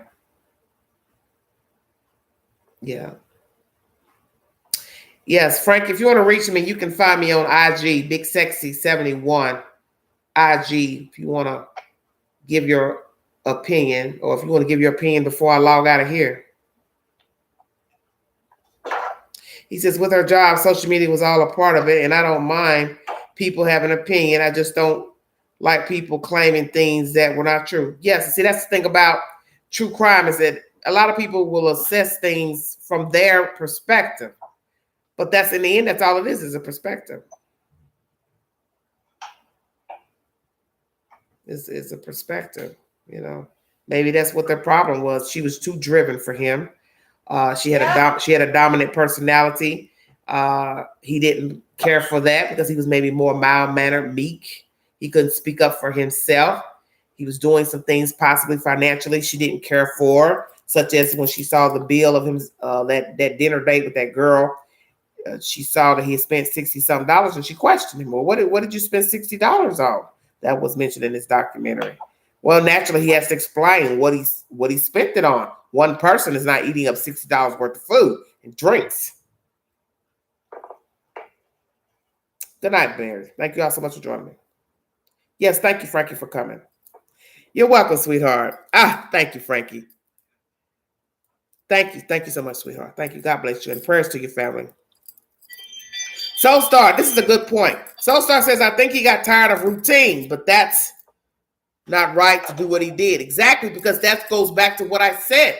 You kill these people, your family, and then boom, you go make a happy life. Let's say he got away with it. He goes make a happy life allegedly with this chick. All it would take is for one thing to jump off he didn't like about Nicole. He'd be back to square one. Stay woke. You understand what I'm saying? Absolutely. It's no different than this Chad Daybell situation. It's the same. You killed the wife for whatever reason. Boom. You get with Lori. God forbid. There was no investigation, nothing. You find something wrong with her. Boom. You knock her off too. So that's what people don't see. That's what people don't understand. The honeymoon phase. Honeymoon phase. Exactly. Yes. It will come to an end. Especially when you're sleeping with the enemy. You're sleeping with the devil. You don't know who you're sleeping with and slumbering with. You're thinking you got this great relationship, which I'm sure Cheyenne thought. And then boom, you realize, oh my God, who the hell have I been talking to? All hell breaks loose. Yes, Soulstar says the grass is not greener on the other side. Yes. He said, I don't know what he was thinking. He knew the neighbor had a camera. He knew the truck had GPS. He hid them at his job. It's all just unbelievable. You're welcome, sweetheart. Thank you, Frankie. That's what I'm saying. If he knew all that, then I you can't make me understand why the hell he did. I don't know. But you know what? When people put in their mind that they want to do something, they don't think. You know this from stupid criminals, dumb criminals. They just act. You understand? They don't think about the ramifications. They don't think about getting caught. They don't think about, the camera over there. She's got a doorbell camera. GPS on the phone, Google, all that. No, they don't think it's like, I'm just going to do this. I want out. And people do it all the time. They don't think about anything. They just want an easy solution at that time, and they just act and go on. 9 times out of 10, they end up behind bars. And that's it. What did I tell you all? 50 ways to kill a person, 100 ways to get caught. That's what happened here. Hello, Tang. Yes, he was thinking with the wrong organ. I want to thank you all for joining me. I'm going to check out of here because I'm 3 hours in. This is a very long live, and I didn't get to play Law and Crimes version. But I may do a part 2 to this because this is, I don't know. When I watched that documentary, I was just, I don't know. It just kind of bothered me. I'm going to go watch that one right now. Oh, Tubi? Okay. All right. We'll talk a little later. Okay, have a good one. You too, baby. Have a good evening, sweetheart. That's Kinsley Masters, everybody. My mod out west. Thank you all so much for joining me. If you want to watch this documentary that is played during this live, I cut through some of it because I didn't really want to play the other person's commentary because I couldn't play the documentary straight through unless I played it off my TV, and I wanted to have it on a loudspeaker on my Bluetooth. But go to Tubi through Roku. The documentary is on Tubi if you want to play it uninterrupted with no commentary. You're entitled to believe what you want to believe. You're welcome, Frankie. Thank you so much for joining me, sweetheart. You all have a great night, too. You're entitled to believe what you want pertaining to the girlfriend of Chris, the wife. But in the end, there's no logical reason for Chris Watts to have done what he done to his family. His children didn't deserve this, and the mother didn't deserve it. I don't care what you think of Cheyenne, because in the end, you didn't know her. You weren't her friend. You didn't know her. And whatever her reasons were for being on social media a lot, posting, that was her choice, okay? A lot of people post to social media. They don't deserve death. They don't deserve to be murdered. The children don't deserve to be murdered. That was her choice. We all make choices, but it does not mean it warrants death. Many people have marital problems, relationship problems, but it does not warrant death. It's a coward's way to kill a person for whatever reason, be it financial, whatever. They found out something about you. They found out about a lie, whatever. Another person. That is no logical reason to kill a human being. Plus, an infant in the belly and 2 children. You will never make me agree with him killing her. I don't care what you think of his wife. Because in the end, you didn't know her, so it doesn't matter. She didn't deserve that. The children didn't deserve that. And that's what's baffling when you watch the documentaries, when you watch content pertaining to the children on video. These children had no idea that their father was diabolical. This woman obviously had no idea that her husband was diabolical, and that coming home one fateful morning, he would snuff them out because he wanted to be with some other chick. And that other chick, she has to be sitting somewhere wondering, dear God, who was this man I've been slumbering with, taking pictures and selfies and all that with as well? She didn't know Chris Watts either. And that's the gist of the story. It's that nobody knew Chris Watts.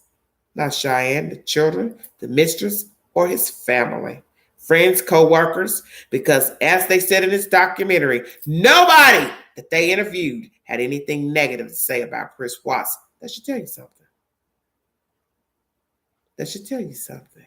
That he was a chameleon, he was a grand actor, grand performer, and he mimicked what is expected of him. Because if he was to really let you know who he was before murdering these individuals, you probably would have liked him. Stay woke. You probably wouldn't have liked him. You see, that's what you don't seem to understand about the human mind. If a person actually told you what they thought of you, what they think of you,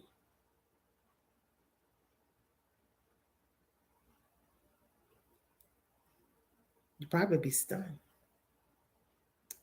If people told you what they really think about you. Oh, I didn't know. Well, what did I do? Do you understand? People contemplate death every day. homicide, violence, and they never tell you that they're thinking about hurting and harming someone. You know that from all the mass shootings we've had here in America. Children killing children, children shooting up schools, people shooting up jobs. A lot of them didn't go tell somebody every day, yeah, I'm thinking about killing this one and this one and this one. They may have made some commentary. People ignored it. And sometimes they don't say nothing. They just wake up, then they go do it. But you don't know people. He's a dark, dark human. And Chris Watts is what you should be afraid of. Because there are more Chris Watts out there. Female versions as well. They are empty inside. And there's somebody I talked to recently that I tell myself I should possibly fear my damn self because they don't have anything in here. It's all mush. It's all cotton. And the person told me, I don't care about anything. There's no such thing as love. Why should I care for you or anybody else? Why should you care for me? Why would you care for me? So somebody told me recently. Why would you care about me? For what reason? So the person's letting me know they're empty. That I have no reason to have feelings or care. Because see, they're bitter. They've let me know that. They're bitter from past situations. So they're empty inside. And possibly that is somebody I should not be having any communications with, because someone recently told me, a family member said, that is the person you should watch. Because although they don't act violent, talk violent all the time, they are empty. And they could easily turn on you because they have, and that's somebody you should watch. I agree. You don't know people.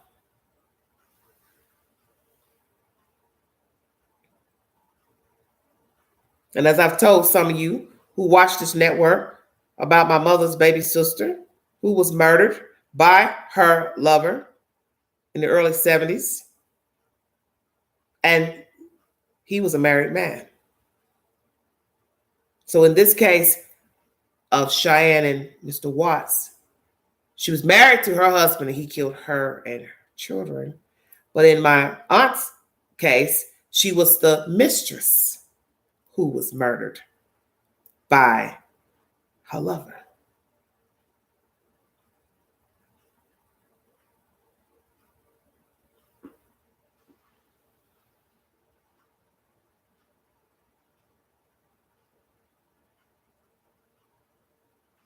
Thank you, Karen. You see, you don't know people. Because people can turn on you. And I'm sure my aunt never thought this man would murder her. And he left her to die in public.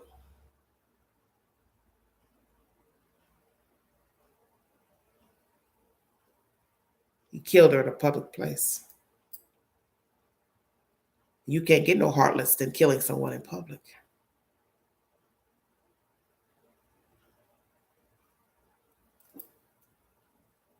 Love.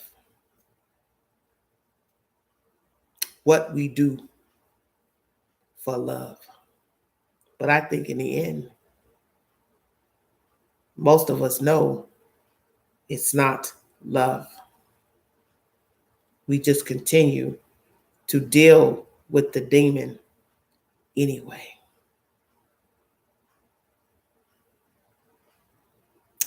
Thank you all for joining me.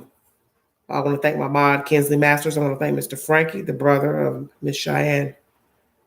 I want to thank you all for tuning in to this network. God bless all of you. If you see something, say something.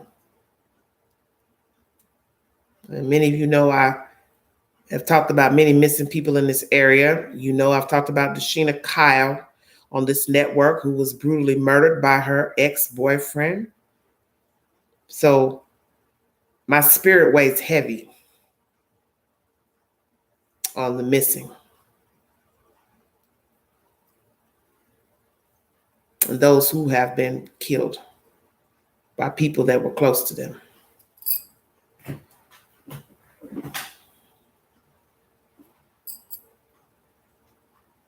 It's a wake-up call. And I think we all need to take heed, because we take for granted that people won't hurt us. Oh, she won't do that to me. He won't do that to me.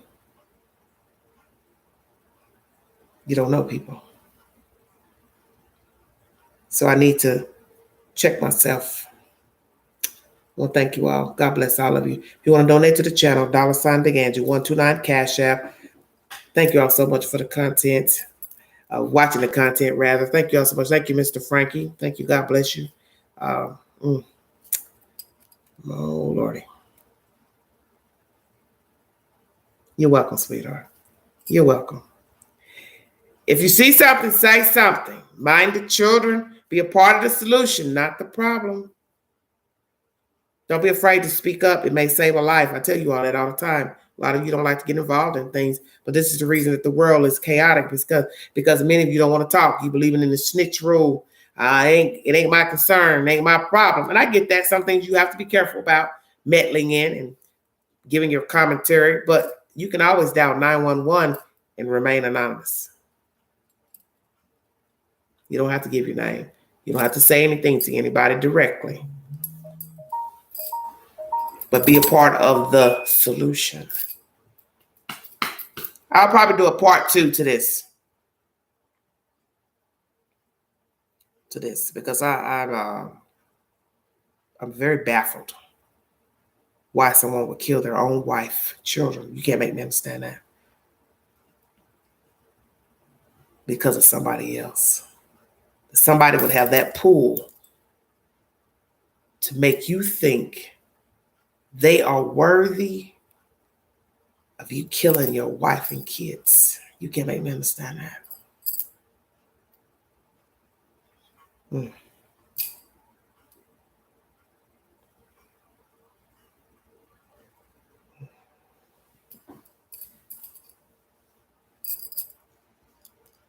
This is Everyday Shenanigans. Thank you.